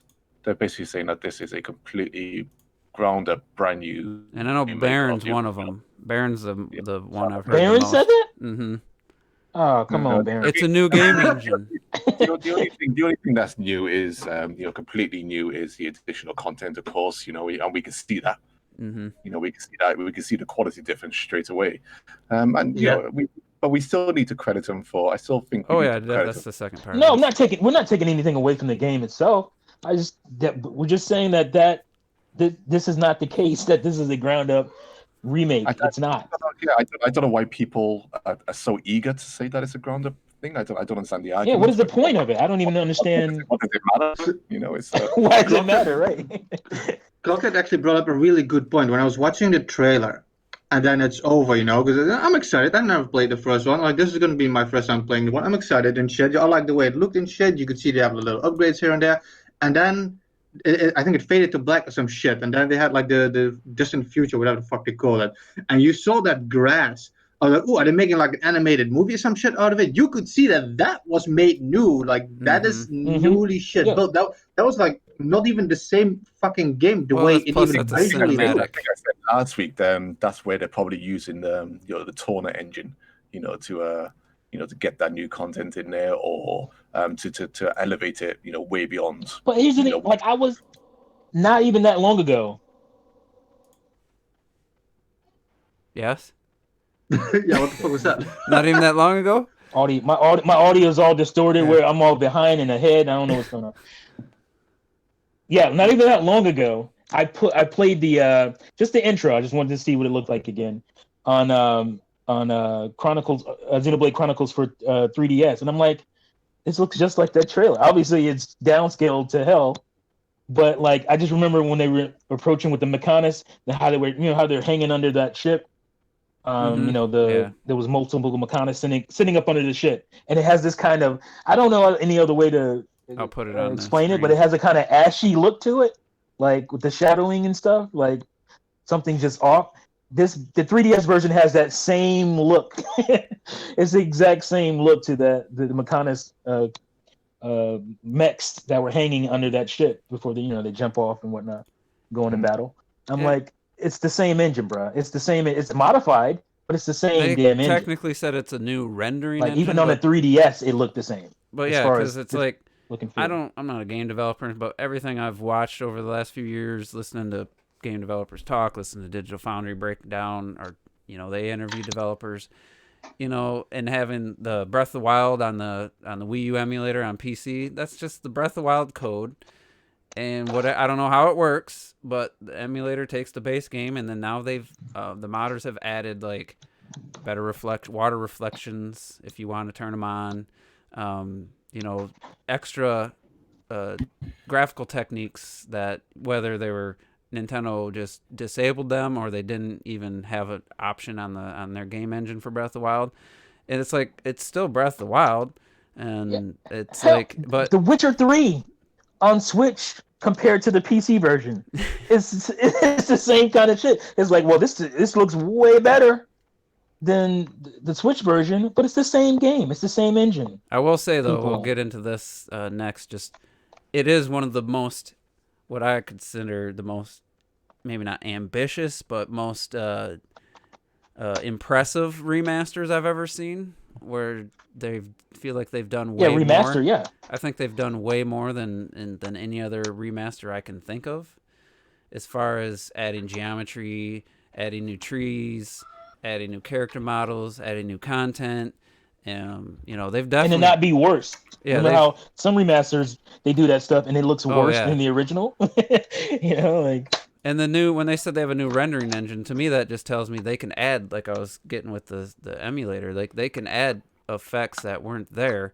And I've seen like still shots where there's no characters on screen look super clean, super sharp. But I'm like, if it's anything like all the other Xenoblade games, when you got the characters on screen and you're fighting, obviously it's not. That's the best case scenario, is when it's either a cinematic or just them zoomed in so that you have like a first person perspective. And I was like, damn, that looks really clean in the still photo, but again, no characters on screen. And that's, we know that their engines have a tendency to look really good in areas, and then really bad in other areas. So it's just kind of what I said last week. I expect the same. But as far as just like, I can't think of another remaster where they've done as much to a game. I mean, visually, character model wise, story, adding content, music. I mean, we don't have the final game yet, so we don't know the extent. I can. Go ahead. What is it? I can think of only one. Not adding new Oh, you cut out again. collection. What was it? Like, that's the same engine as well, but goddamn if you can tell. You literally blanked out. Yeah, you cut out exactly over right the when game you said the title. name. I said the Master Chief Collection on Xbox. Yes. Yeah. So Can you hear me now? Yep. Yeah. Other than the online not working, yeah, they definitely redid those games to quite an extent. The one game I know maybe it's not exactly the same, but in my eyes it falls under that. And like I mentioned before, I think Wind Waker they did quite more, for example, than Twilight Princess. Like No, Wind it's the Waker, other way they did a around. lot. I feel. Other way around. All they had to do was bump up the resolution. They said they did a few textures, and then the game just looked that good. And then Twilight And Princess. the lighting in Wind Waker, the sky isn't even the same anymore. Nah, that's one of those things. No, like I said, that's not my eyes. If you look at the sky that's why I mentioned the sky earlier. If you look at the sky from the original Wind Waker and the new Wind Waker, that's not even the same shit. That's not just up-res or some shit. That's a completely different sky.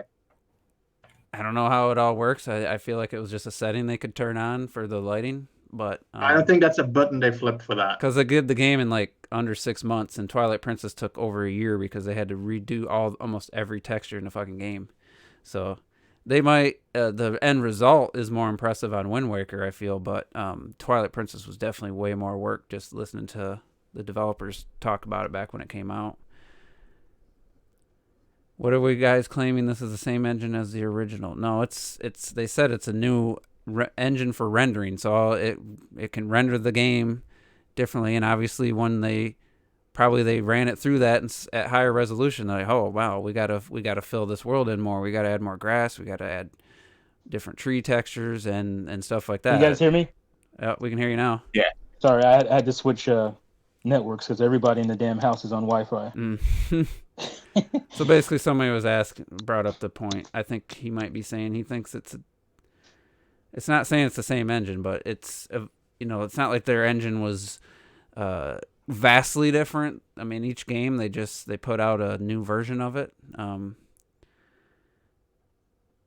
So yeah, apparently for Torna they created what they called a new engine for rendering, but it basically new engine just means they have more tools to work with. It's a modified engine. Yeah, they can add. Let's say from X to Xenoblade Chronicles 2, they added dynamic lighting and actual where you walk inside and you're looking outside and it darkens, the inside, and because the outside's super bright, like it would in a real light situation. Xenoblade Chronicles X was completely all baked in.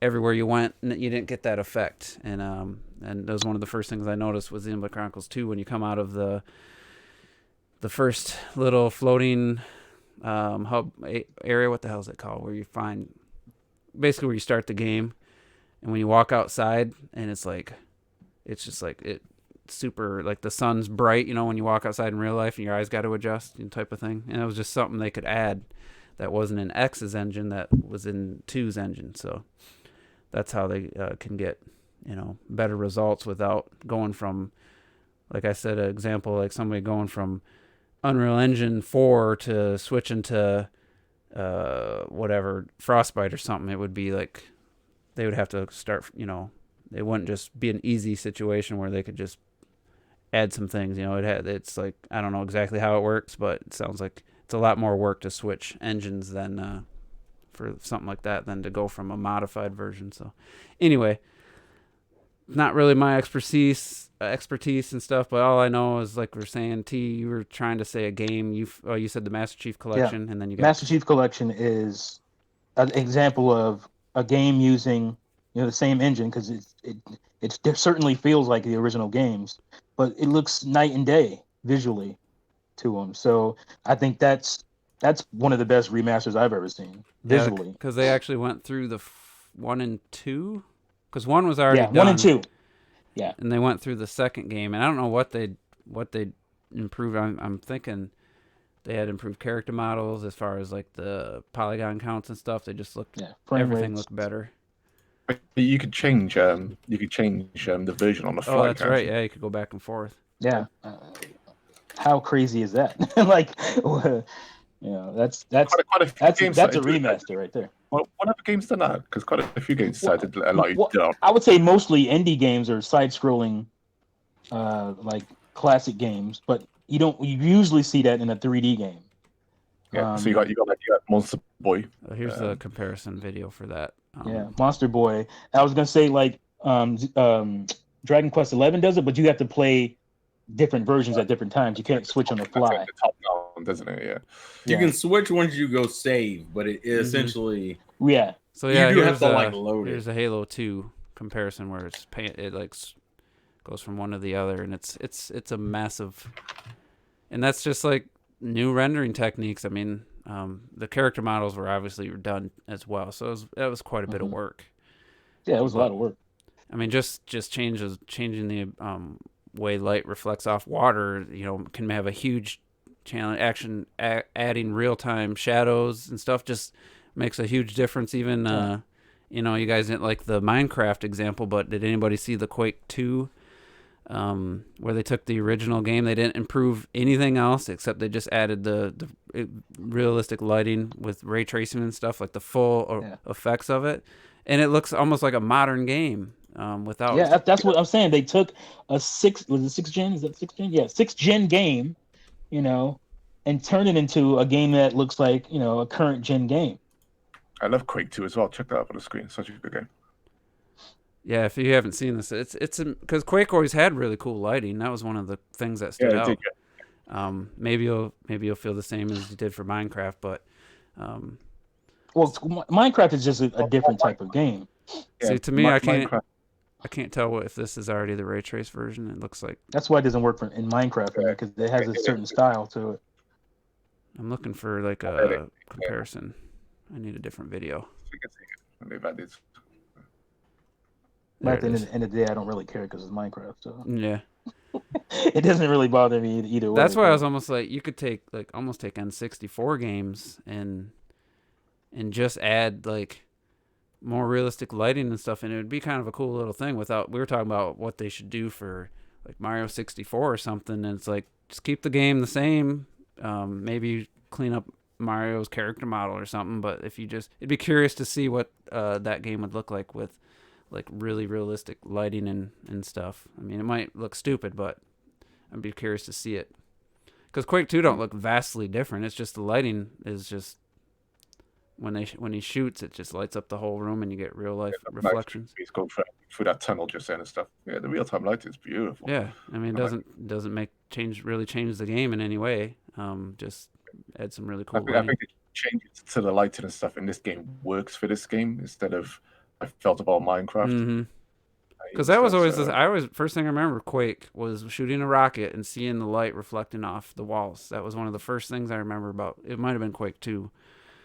And it's just something cool. Look at these getting 1,000 frames per second on the without. I remember seeing 60 frames for the first time and getting murdered and then teabagged. That's what I remember.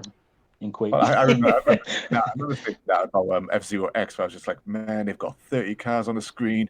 It's 60 frames per second. Yo, man, this game's amazing. So, it blew my mind when I first saw that. I shared a link earlier from Digital Foundry did the Doom 64 video, or the breakdown. He talked to a couple of the people. I want to watch that. I haven't had a chance to look at it. Talked to 3 people involved in making it. And that is another situation where they use a completely different game engine that didn't even exist back in, and it's still a remaster. They called it a remaster.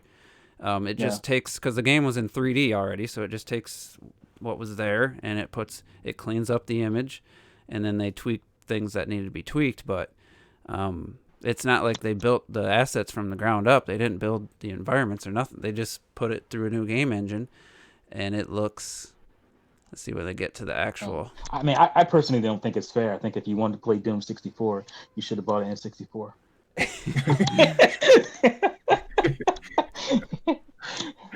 But yeah, Go buy one right now. it was interesting because it's based on the Atari Jaguar version or something. It was weird when you hear how they came to the end result for this new version. Oh, the Jaguar one was trash. Really? Well, so the engine was the engine. version that they made for the Jaguar that ended up being a version. I have to I was on my way to work, kind of listening to it while I was driving, but it's an interesting. I thought it was an interesting discussion. I don't understand because the Jaguar is 64-bit.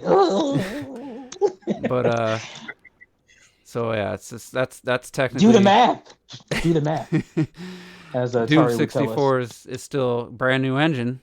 Just in case Baron's listening to this, because he was adamant about Xenoblade being a remake because it's using a new game engine, and you can't just remaster a game with a new game engine. It's just not possible. Basically, is what he was saying, which makes no sense. But yeah. So this was, I mean, just watch the video. It's an interesting. I like hearing from the developers and what they had to do, and hearing the actual work that they put in. You know, it's not just they don't even talk about the frame rate and the resolution in this video. It's just basically listening to how they got it done, how they got it made. And the Switch version had they went with the HD Rumble, and he said it was kind of a unique situation where this game didn't have Rumble before, and they created the HD Rumble, and then they found a way to just take that file, which is, he says it's like an audio file almost. And Wait, Doom 64 didn't have Rumble? So it's never had Rumble before. So Huh. So then they when they made the HD Rumble, he said they found a way to take that file and convert it to work on PS4, Xbox One, and PC. And he said it's kind of an interesting result with how the Rumble works. Interesting how the HD Rumble works, as well, at least in this case, as an audio file. Yeah, he says that's what. There's people at home. That makes so much sense with what HD Rumble tries to achieve in terms of different levels of stuff. You know, that makes so much sense. I mean, there's people at home right now who have, you know, they're not. I don't want to say they're not trained to, because obviously they train themselves. But I saw a video today where, and this is a big thing a big niche thing anyway, where people will port stuff from old PCs to newer consoles, and they sit home and they reverse engineer the engine at home on their desktops, and they throw the code out there for everybody to be able to play those old games on the newer systems. I forgot the name of the game, but I saw one where they ported it to the original Xbox, and I'm like, what the like these are people at home that are doing this stuff on their free time. So you're telling me, like, you know, a big major company can't do it? Something on the PlayStation 1 it was. Well, I mean, look at the Blemo or whatever from the Dreamcast that could play Metal Gear Solid 1. You put in the PlayStation 2 disc after you start the Blemo, or was it Blemo? I think Bleemcast. Heart of Darkness is what you were talking about, too. Yeah, Heart of Darkness. Thank you. Yeah. But it took the disc, and all they did was you put in the Bleemcast, and it basically put the Dreamcast into PlayStation mode, and Sony sued those people out of existence. It worked on a game by game basis, but man, did it clean up the image. Did. That's how I played Metal Gear Solid. I did not want to play it on the PlayStation. It looked where's that company today? Sony sued them out of existence. Yeah? I'm sure somebody's from that team that did that has to be. Oh yeah, they're doing something else. Yeah, they had to get a job from that. Let's see. Sony probably hired them. It's crazy how emulating is just so integral now to the industry. Like, you know, before you'd all, you know, we would all like, you know, turn our noses up to it. Well, some of us would, because we want the original stuff, and all the emulations were just crap. Well, not only that. It's, you know, it's the foundation of so much of what we emulating helped murder the Dreamcast. So there was that black stain. A lot of bloody systems, you know. Well, I'm just saying that's the one I really cared about. They killed the Dreamcast big time. No, this video's trash. It's not going to show the improvements because the video looks like it's fucking 240p. Well, you know, they're cutting down on your image quality. That's on YouTube. True. I've noticed that a little bit, but not. Yeah. I've noticed it. Like, I noticed it because obviously I make videos, and they won't even let you download 1080p or Oh yeah. above. Yep. Well, because my boss just got a 4K TV on last Thursday. He's been eyeing this Sony TV for a long time, and it finally it was like came out. It was $2,000, and it was $1,500 for a while. Now it's $999. It's a 2018 model, but it's still picture quality wise, it's for $1,000 you can't beat it. And Yeah. I did watch a bunch of reviews, and I was like, dude, yeah, I'd get that, and he got it. I didn't know his TV was like 10 years old. It was a 52-inch, like one of the early LCDs. It was probably 10, 12 years old. So it wasn't the first generation LCD, but it was, this, a few years after. And he texted me, and he was just like, holy crap. And he's not a guy that cares about this stuff, like him and his wife watch Netflix, and they watch, stuff through the cable box. He was like, holy shit. He's like, a whole new world. He's like, I'm just like blown away. But anyway, the point of the story. So I said, well, open the YouTube app and search for 4K demos. And he's like, holy shit. And so I started watching them. And I didn't really notice any degradation. It let it play in 4K. And so I knew some of the stuff had been where they dropped the quality down, but I was like, man, I'm not seeing it. So I don't know if it's everything or across the board or how it works, because I did hear that they were going to drop the quality so that it was less bandwidth. I've seen it, but for sure.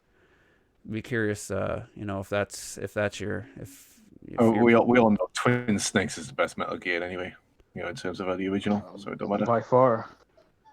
I don't know, Don't man. matter. I know this one guy made a video about how remasters and stuff diminish the original game, no matter what. that proves my point. I mean, it diminishes it in the way that it makes it kind of irrelevant if you're going to play. Makes it lesser. Yeah. But you know what? I would still play the PS1 game. I'd play the Bleamcast version, but not the original. I try to play. I can't play PS1. I can't. That's probably the worst.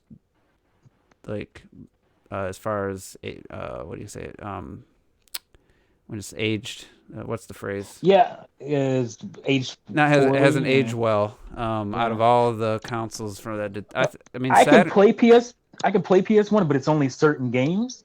Oh, dude, trying to play 3D games all day, every day. I think the Saturn looks better. The Saturn footage. I sent my Ridge Racer video, and I was playing Typhoon again. I was like, man, this game is just. No, there are games on there I can go ham on still, but I'm just saying it's a lot of third-party games, especially, are harder to go back to.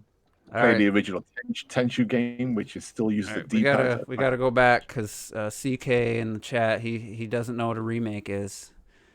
A remake is not taking an old game and improving upon it. A remake is starting from scratch. And you're remaking it.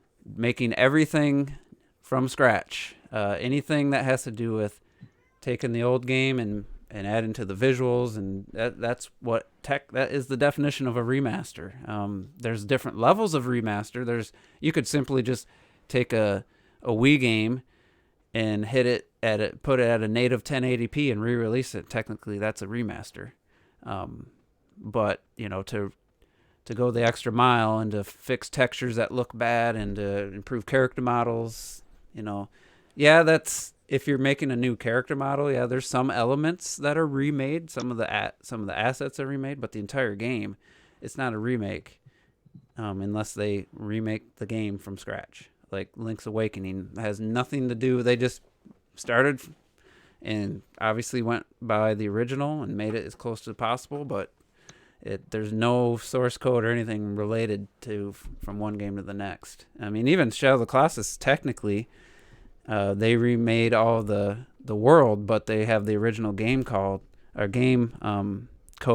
running in the background, and that's why it plays identically. So everything's built from the ground up except for the way the game plays. But there ain't no moving goalposts. I mean, if you don't understand what a remake is, then I can't help you. I mean, if you're just adding new elements like Mario Kart 8 Deluxe, that's technically a remake. Or not a remake, that's a remaster. They added brand new characters in a brand new mode that didn't exist before. It's still a remaster. They also brought it up from 59 frames to 60. Mm-hmm. Now, if they in 10 Remember on years, Wii U was 59 frames, and that was just terrible. yeah, 20 years from now, if they take start from scratch and make a game and call it Mario Kart 8 remake, that'll be a remake. So Mario Kart 8 is a weird example. I feel this falls under T's new term, like a remakester, where they remastered the game, but then they made the battle mode really from well, the battle scratch mode's and new. shit. There's no Yeah, it's completely new. there's That's no why I said, arguing that's why that. it's like a like T said, like It's a a remaster. remaster. It's But kind of both technically. It's new. It didn't exist before, so they didn't remake the battle mode. They just made it the way it should have been. They just made it new. So I mean, yeah, but that part's new. It's completely new. Or But it's you could argue that there was a battle mode in Mario Kart 8. You know? No, you can't. there ain't much of an argument. You can't argue that, but you'd be wrong. That was trash. I'm just saying it was. That was so terrible. Yeah, remakes are Resident Evil remake, the original, Resident Evil 2 and 3, a lot of Resident Evil remakes. Let's see what else was Code Twin Snakes. There was nothing. I mean, that game was completely new. Trying to think of some. There hasn't been a ton of remakes, complete remakes. Final Fantasy VII. Anybody else can think of any? Remake? Yeah, complete remakes, like totally brand new. Link's Awakening mentioned already. Link's Awakening, yeah. People say Ocarina of Time, but it still looks like they took the N64 game. No, that's it. That's the N64 engine. I mean, yeah. But you can look this stuff up, people. We have YouTube. There hasn't been a ton of remakes. That's why there's so much confusion. People are so used to, enhanced remasters where people do a lot. There hasn't been a ton of them. I mean, we can't even think of 10. So that tells you something. No, Shadow Colossus is a remake, isn't it? Yeah. But that's more you can name. For example, I made a whole video about remakes versus remasters. The DS had, for example, Final Fantasy 3 and 4 that were completely remade in 3D.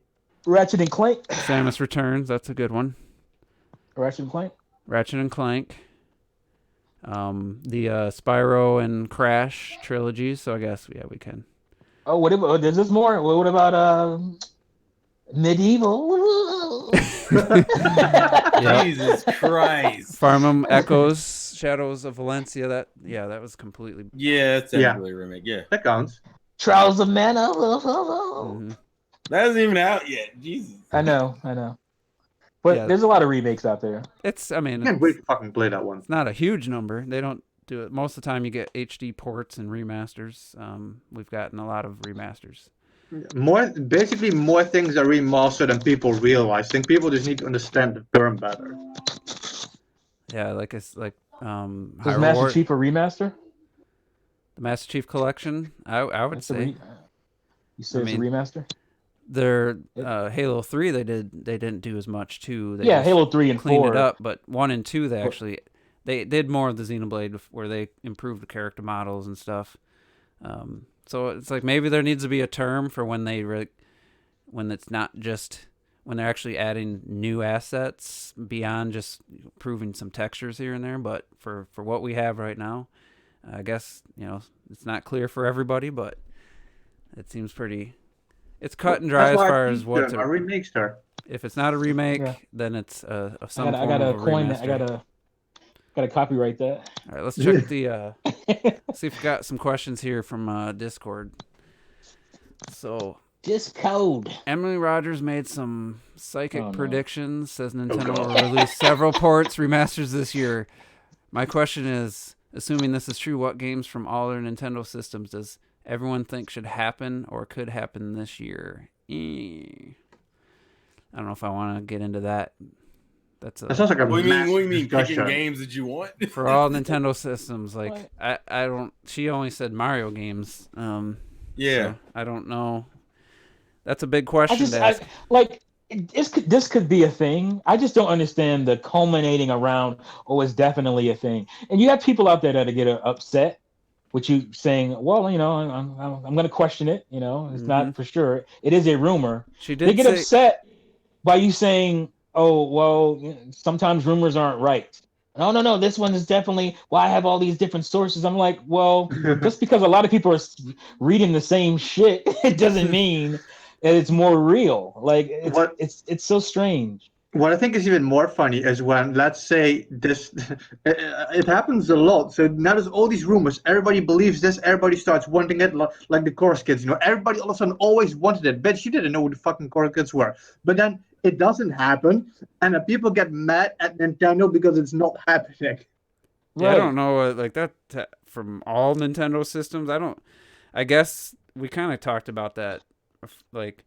And it just sounds like a pipe dream, no pun intended. But Mario. like, as far as just the question specifically, like we always said, like if you're gonna bring old games, bring them from the GameCube. Add online to F-Zero and clean up the visuals. Like that's the kind of stuff we've talked about numerous times. So I don't know.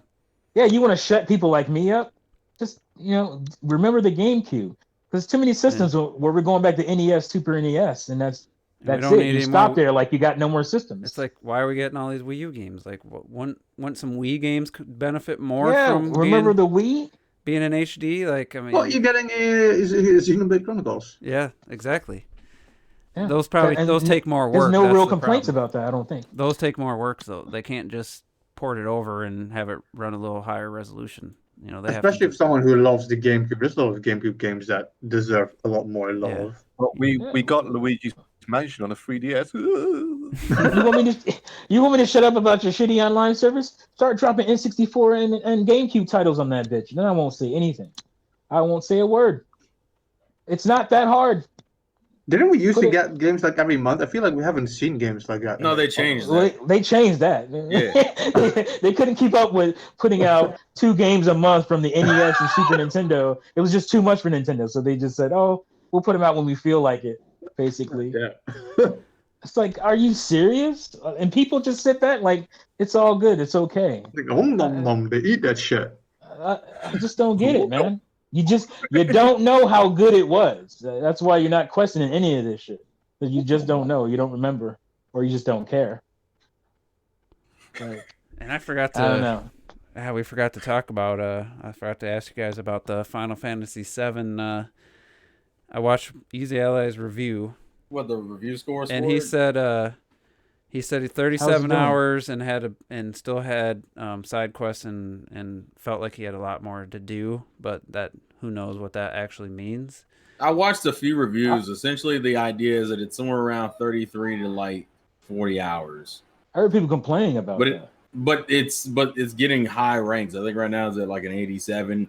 They did mention there's a bunch of like filler side quest bullshit in it.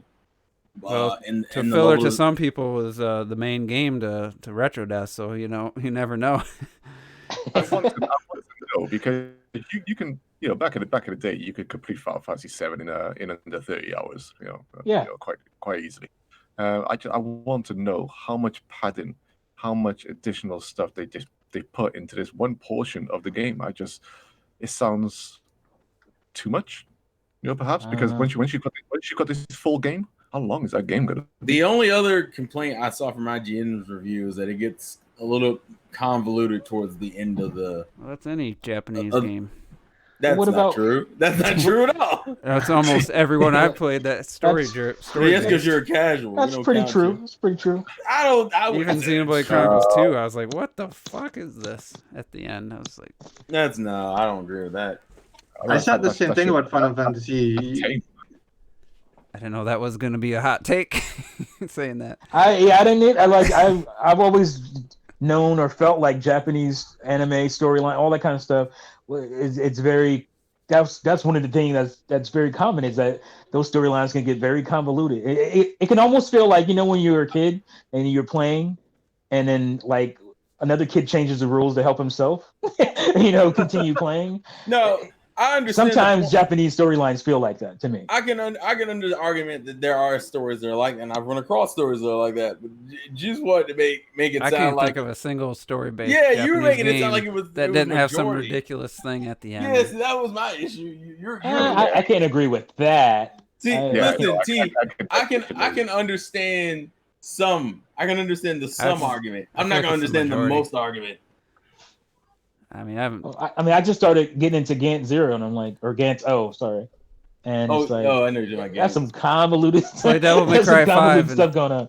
finish Devil May Cry 5 and tell me that makes any sense at the end. Well, I can't. I had to play it, so I'm not gonna comment on Devil May Cry.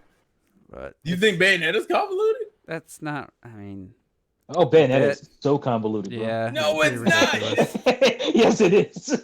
I haven't watched the I love cutscenes. Bayonetta, but they be throwing some stuff at you. don't think it's convoluted. It's just batshit crazy. Yeah, that's what I Yeah, would leave. just- It's crazy. I think Yeah. because Terrell's used to it from watching all the anime.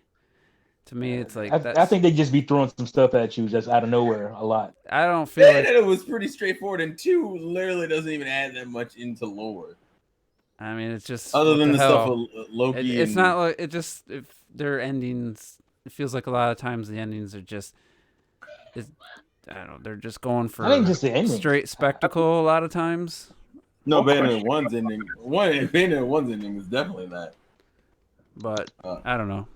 I didn't Anyway. think it was crazy. I was just gonna say, like, for me to hear, games 33 to 40 hours, that, That's guys, pretty beefy, man. you guys know how I mean, Clockton and I have we have our back and forth about game length, and I'm like, yeah, that's acceptable to me. If it had been 15 hours, I would be like, what the fuck? Why is this releasing by itself? But at the same time, is there fun stuff to do? Because Robert was The most positive thing I've consistently heard about Final Fantasy is the combat. People seem to really like the new combat, but obviously it looks great. You too. could argue, like, Robert was arguing that Pokemon Mystery Dungeon's 100 hours of content, and I'm like, yeah, but you're just doing the same thing over and over, like a bunch of random But if you're generated buying dungeons. that game, that's what you want. Is that a selling point that it's 100 hours of that? I'd almost rather have a. Well, Yeah, it is for people who like that genre. I was just gonna say, I got because you mentioned Clockton mentioned padding earlier as well, and I had a discussion with somebody somewhere. I don't know what the fuck about Final Fantasy VII. I was like, yeah, but they take a 5-hour segment and they make it a 40-hour segment. It's all padding. It's not padding. It's cool. It's the game. Like these guys, they want that apparently, but it doesn't change the fact that I don't know. Padding doesn't make a game. You still have to have like a skeleton to put that shit in. As your guts are just laying on the floor. It doesn't make any sense that you make like a 40-hour game out of a 5-hour segment to me. Like that can never be good. Yeah, and I've heard good things about how it expands the world and it gives more context for character development, which is cool and all. But I'm only gonna go through this one section and then I gotta wait however many months or possibly years for the next part of the game for a story that I already fucking know. It's not even like my issue isn't if it wasn't a game I already knew about, it'd be a different story. That's what I've been saying. Story. I That's said the this problem. isn't a game for Final Fantasy VII veterans. They didn't make this game for you guys, other than That makes less sense. than the though. cutscenes to say, oh, that looks, that's what I always imagined it. But this game, Oh this my game, god! I just That saw makes- this tweet. this so game now- falls on a reimagining, though, doesn't it? Story. Yeah, I can't imagine people who know the story already would be like, I want to play this again. And People who want the game. I just saw your tweet, Juice. Is he now saying broadband is not as good as Wi-Fi? Wait, I have what? no fucking idea. Wait, what happened? Or Ethernet is worse than Wi-Fi? I know Shadowfox been saying that Is for that years. is that the defense in this post here? Shadowfox? Wait, I didn't wait. check my post. Yeah, Who is it? it's Shadow. Yeah, Oh yeah, Shadowfox did that. he told that to me like 2 years ago. Because What? he's got a Wi-Fi mesh. Somebody called you an idiot, getting mad. Idiots get mad over something they don't need. I play Mario Kart. I play Mario Kart with Wi-Fi just fine with no lag. Mario Kart. Yeah, and how many people do you see? How many people lagging? in your house, bruh? Like. And how many times have you played Mario Kart and had that guy out in front that you shoot the red shell at, and then he just keeps going because Right. Your particular situation in your house doesn't equate to the general masses of people. Maybe if I wanted to Talk about time idiot. to set up a Wi-Fi mesh so that I have solid signal no matter what. But even we have a mesh at work. There's even moments where you lose connection for a second. It doesn't matter if it's the device's fault, if it's the thing connecting, or if it's the routers. Like You don't with wired. You don't get that. Your internet goes down. It goes down. But if you're connected, So what's better, 30 ping or 200? Because that's the difference I see when I plug in to Ethernet. well, what's the difference? Consistently, Consistently, that's speed, what I meant. or inconsistent where it can be What is faster, the defense? but it can be slower. I don't understand that. But I don't get that defense at all. Try to get to a couple more of these questions before we get out of here. Which Resident Evil character would you like to see in Smash? That's an interesting one because I did a video where I said Jill Valentine, and look, we got the Resi 3 remake now and stuff. So I'd always go for Jill. It's strange. yeah, she's the most iconic. I would say. It's either Jill or Chris. That's kind of the. I don't know. Leon ahead of Chris for me. Yeah, no, I wouldn't say that. How many Resident Evil games have you played? I'm saying Leon. I would say Leon is like top 3. Ooh, he called you out. Wait, what? I'm talking about when you say recognizable. When I even with my limited gaming experience with Resident Evil, I isn't like I didn't know what Resident Evil was for years. Like I still knew what it was about. And the two characters I always kept hearing about was either Jill or Chris. I never really heard Chris much. Is only, how many? I can't even picture Chris because he was really 5. He's also in the first game. And yeah, he's in the first one. He's in the was he been in 2 games? No, what? He's in Code Veronica as well. He's in Code I haven't Veronica, played that since 1999. and then he's in 6. But then again, all of them are in Damn, 6. Boomer, you just got schooled by the young boy. He's in 5 and 6. He's in. I think like of the Jill hell, he's Isn't in Leon 7 in actually. 6? Leon's in 6. Yeah, they're both in 6. Yeah, Hell, he's in 7. I Technically, barely played that shit. So I Yeah, don't that's know. stretch right there. He's in 7. He's in one cutscene at the But he end is that he beat the game. He's in 7. Look at the background. He's on a picture on the wall.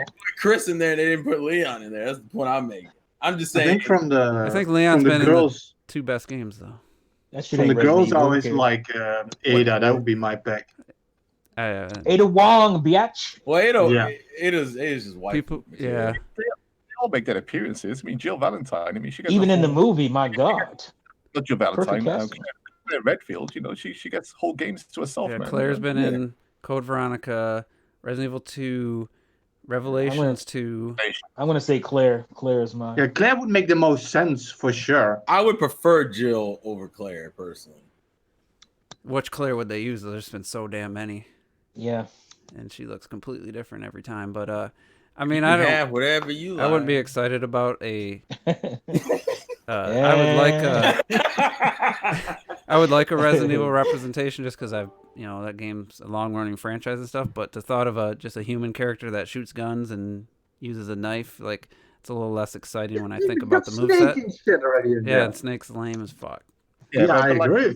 That's personal you can make taste. it I'm just work saying. because they put Jill Valentine in Marvel. Yeah, you vs. said Capcom. that they just gave her Yeah, she some random she was the most character. amazing character. I know she was the most amazing character, but still, They just gave her somebody else's moveset. She didn't look. She had nothing to do with Jill Valentine. Valentine. Characters, man. Like, I know, but she did nothing. Jill Valentine, like in that Capcom, Marvel vs. Capcom, she just played like a Street Fighter character. She didn't have any of her unique moveset that What, Marvel's Capcom identified 2? her as Jill Valentine, other than the way Well, it's she looked. Capcom, it's not Sakurai, so. He pulls on the giant fucking bazooka and everything, man. Yeah, I'm about to say, what do you mean? That was the one move. Oh God. I'm done with So it. Move they gave on. her all these. Okay, Boomer. They gave her Okay, these Boomer. flying kick moves and all this. Just move the fuck on. That's what Nothing I'm that saying. she's ever done in a game, and I'm just saying, Smash. They try to stay true to the original. Oh God. No one could do anything creative with her. Let's move on. Come on. Yeah, just move Okay, on. Yeah, the only thing they can do is make Just her move on. move. Her moveset have nothing to do with Oh my the game goodness. she's been in. That's what they could do. I mean, they don't have a lot It's, to work it's with. getting serious up in here, son. It's getting Not even worth it. I don't hear any Move on. good counter arguments other than Marvel vs. Capcom. What's your other argument? I got a counter argument. Okay, Boomer. Just move on. That's I all think I'm she'll be saying. lamer than Snake. No, all I'm saying saying, yeah, we're talking about Super Smash Brothers, right? And we always come to this point where we're like, oh, what are they going to do with that character? Oh, yeah, I know exactly what they're going to do with that character, but what about this one? Oh, I'm not quite sure. Maybe this move, maybe that move, and then they always go and surprise us. It's just like, what would they do with a Fire Emblem character? All those fuckers do in the game is lunge at their enemies with their swords. They do. Here we are. We're fighting them with characters doing all kinds of crazy shit. All I'm saying is that they'll get creative if they need to and think of stuff. That's what happens. Yeah. And all I'm saying is I think Joker shoots, Bayonetta shoots, Snake shoots. Snake's probably... Well, even the other Fire Emblem characters have different variations in their attacks. Like, you got Corrin who turns into a fucking dragon. Byleth uses like 3 or 4 different types of weapons in her moveset. You can get creative. And I give a shit. They all look alike to me. And then Jill has like, and it also questions like which version of Jill you use, because Jill has different looks throughout the games. Donnie brings up Project X Zone, which is not the best example because it's still an RPG and stuff, but they still. Well, Project X Zone does have cool like animations. Yeah, they get creative, man. With all these characters, you go beyond the norm. This game's built around that, man. Yeah, instead of thinking, oh, she's just a human character in Resident Evil, you go beyond the norm and think of some crazy stuff. That's what we do. Well, you could do like, how Zelda summons the Phantom thing. You could like summon Nemesis like that. Well, she does. Didn't she do that in Marvel's Capcom 2? You put all that work in, and 5 people buy your game. Nobody bought that shit. You're relaxed, T. T. That's why these companies don't. T's gonna get somebody Let's fired. just hope. That's why these companies don't want to do that shit. You guys, I want this, I want that. They do all that shit in the game, and 5 people buy that shit. Let's just hope they go bankrupt. If they put hey man, Jill you in, like David Makes Machina though. So I mean, I do. It's a good thing. If we put Leon S. Kennedy in there from the best Resident Evil game ever made and one of the masterpieces of Resident Evil 4, you could do suplexes, you could do fucking kicks, you could do everything, man. Let's go. Let's bring it on, I think. Yeah, I think Leon would be the better choice, but just move on. Let's just hope Jill ends up more like Byleth and less like Banjo. That's all I'm gonna say. Wait, what? Banjo? That's a terrible example. What the hell? I'm just saying, moveset Banjo doesn't play like anybody. Banjo has a lame ass moveset. That's all. That's my point. Banjo has what? Yeah. He's not very fun to play as. He's just kind of. He's kind of a dud. That's a personal choice. Yeah, man. You putting these personal choices out there. He's kind of a dud. I mean, sure. no one uses. Hardly anybody uses him. He's not a very good character. I mean, it's just the reality. For you, man. What the hell is this nonsense? Not just for me. None of you guys use him anymore. You gave up on him because he's not that good of a character. How did we're we talking about competitively viable versus from Resident Evil to chewing up Banjo? I don't understand. You guys think he has a great moveset and he's a good character? I gave up. I'm pretty sure I was playing as Banjo quite a few times the last time we played. And you think he's a great character? Because I think he's a good character. I don't know him that well. I don't know him well enough. I love Bayonetta, but I hate Bayonetta's moveset's terrible in the the Like, yeah, but you got to put time in. People remember Bayonetta dominated. Yeah, I quit playing Bayonetta because I didn't care to. She's not. They nerfed the shit out of her for one thing. Especially they nerfed her. Yeah, she's really bad now. She was better. And let's also not forget there's like 80 fucking characters in the game. I'm just trying to point out that even a character I absolutely love outside of Smash, I can be feel the movesets didn't turn out to live up to my expectations. I'm just saying that's what my point was. I play with everybody. I ain't like you motherfuckers. Y'all stick to 7 or 8 characters top. That's 50, 60, 70. I don't know, man. I don't know. Hey, listen, I'm just saying I've seen Wario a lot. We switch a lot. I use them, but Wario nobody uses as many different characters as I do in that group. I don't want to hit it. I don't know. And he uses Duck Hunt Dog and Wario. You can eat a Wario dick. I use a lot of different characters. A lot. I feel like we all use a pretty good selection. I don't know about all that. You go from here. T, let me move on a while ago. Here you go. You wanted to fucking stay on this hill to die. I got a way to. We can edit shit out if you want to. I got a way to.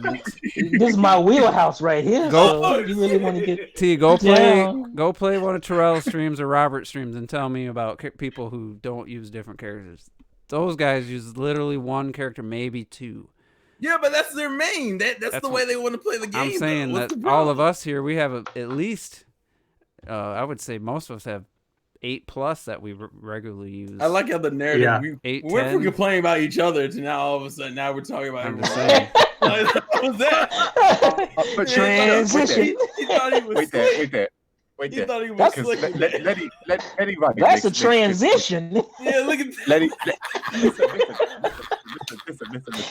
Letty Wright makes a good point here because we're all talking about like Jill Valentine and all this stuff. They could throw Nemesis in there if they wanted to, or something like that. In terms of like a Resident Evil character. There's so much that they could do. I don't. I fucking hope they don't. Put Nemesis in that shit. I quit. I'd honestly say I'm more interested in the prospect of a Nemesis moveset. The Resident Evil dog. That's what it'd be next. Go. Put that dog, shoot that dog. You need to put that dog down, son. That is Resident one of the Evil things they could add. Action. They could give Jill a zombie dog as their part of her moveset. You can jump off a wall and drop kick him in their face. If that's the case, I want Shinobi. I want from Shadow Dancer. With his white wolf. Oh, don't do it. Why you have to do that? Bring up a best Shinobi. If you're gonna do a Capcom character, though, do the Second boy. Okami's main character. Amaratu. To be fair, we already had. Oh, you talking about from That game has some great music, man. You talking about from Okami? That's a good one too. But Capcom already has Okami. Ryu, and we're good. And Ken actually. Okami, that would be. And nice. Mega Man. We have enough Capcom reps. And the one of the enemies from Monster Hunter is a boss fight. Oh, Rathalos. Rathalos, yeah. All right. So How many Monster Hunter games you get on Switch right now? One. None, because that's some 3DS shit. Fuck Hey, you didn't. No, you should have said how No, many you Switch didn't specify Monster Hunter games. about what kind of Monster Hunter game. You did. And when I complained about that, I was told, "Oh no, don't worry. It's coming. Capcom is making a ground-up Monster Hunter game for Switch. You just wait. They are. Stop complaining. Stop complaining." You're very. Listen, you're gonna hold on to that hill, aren't you? I'm gonna bet you. I'm gonna die on this hill. I'm gonna bet you that's coming out. Hey, look, listen, T. It's a better hill to die on than Joe would make it interesting. Hey. I'm always trying to ice skate a hill. That's what I was saying. Yeah, this podcast is going downhill, so we're gonna wrap it up. It was your fault. I didn't say it wasn't. How you gonna start a fire and be mad it's hot? Yeah, the fuck. It was your fault. I'm hungry. I gotta make dinner. It's time to go. Oh, now you gotta make. Oh, okay. Cat Now needs he to want to be fed. escape. Cat needs to I'll be remember fed. that next time. I gotta go make dinner. All right, so hope you guys enjoyed this. Didn't get all the questions because people couldn't shut up, so it's not my fault. It's not my fault at all. Okay, sure. But yeah, Don't get salty now. I'm just kidding. Don't be like that. That was my sarcasm because I knew I started it. So interesting times. We never know what we're gonna be talking about next week. What's the next Final Fantasy VII comes out? Is there anything between Final Fantasy VII and the end of May? Xenoblade, isn't that in May? End of May. No, yeah, that's end of May though. All the Switch ports are the end of May. Then you got Minecraft Dungeons the end of May, like the 26th. Yeah, SpongeBob. That hasn't gotten like an official release date, and then Shantae's at the end of May. Shantae's the end of May. Hopefully it's a full length game this time, not some. I heard they like updated because the Apple. I guess Apple got the exclusives to the game first, and they just updated it with Part 2, which I'm assuming might be the full game. I'm not sure. I hope it's more Pirate's Curse and less Half Genie Hero. Oh, it looks good. If you go look at footage of it, it does look good. Anybody sign up for Apple just because they got, stuff like that, exclusives? No. Why do they do this shit? This Also, anti-consumer shit. Also, you need to bring Oceanhorn 2 to the Switch. Oceanhorn 2, thank you. Because that shit ain't doing. I guarantee it's doing nothing on Apple. You can't play it on your iPhone. Come to Switch? It was, Yeah, but Apple snatched it up. Fuckers. But anyway, That's why I go Well, Android. There's gonna be about a month where we're not gonna have much new games to talk about, so we'll just have to keep talking about old games, remasters, remakes, and It's like remastering the podcast. yeah. But yeah, we'll see. We still don't know what's gonna replace E3 if Nintendo or Microsoft are gonna stay with the same week and release information, or it's just gonna be fucking free for all. Nintendo's got their investor briefing, should be the end of this month, I would think, or maybe early next month I know the sales went through the roof here right during the coronavirus situation and Animal Crossing coming out. So I think they're definitely going to have hit their 20 million Aren't they having goal. stock problems though? Now they are. Now they're running out. So, Yeah. But yeah, we'll be back next week, same time, 4 p.m. Eastern. Thanks everybody for tuning in, and we see you next time.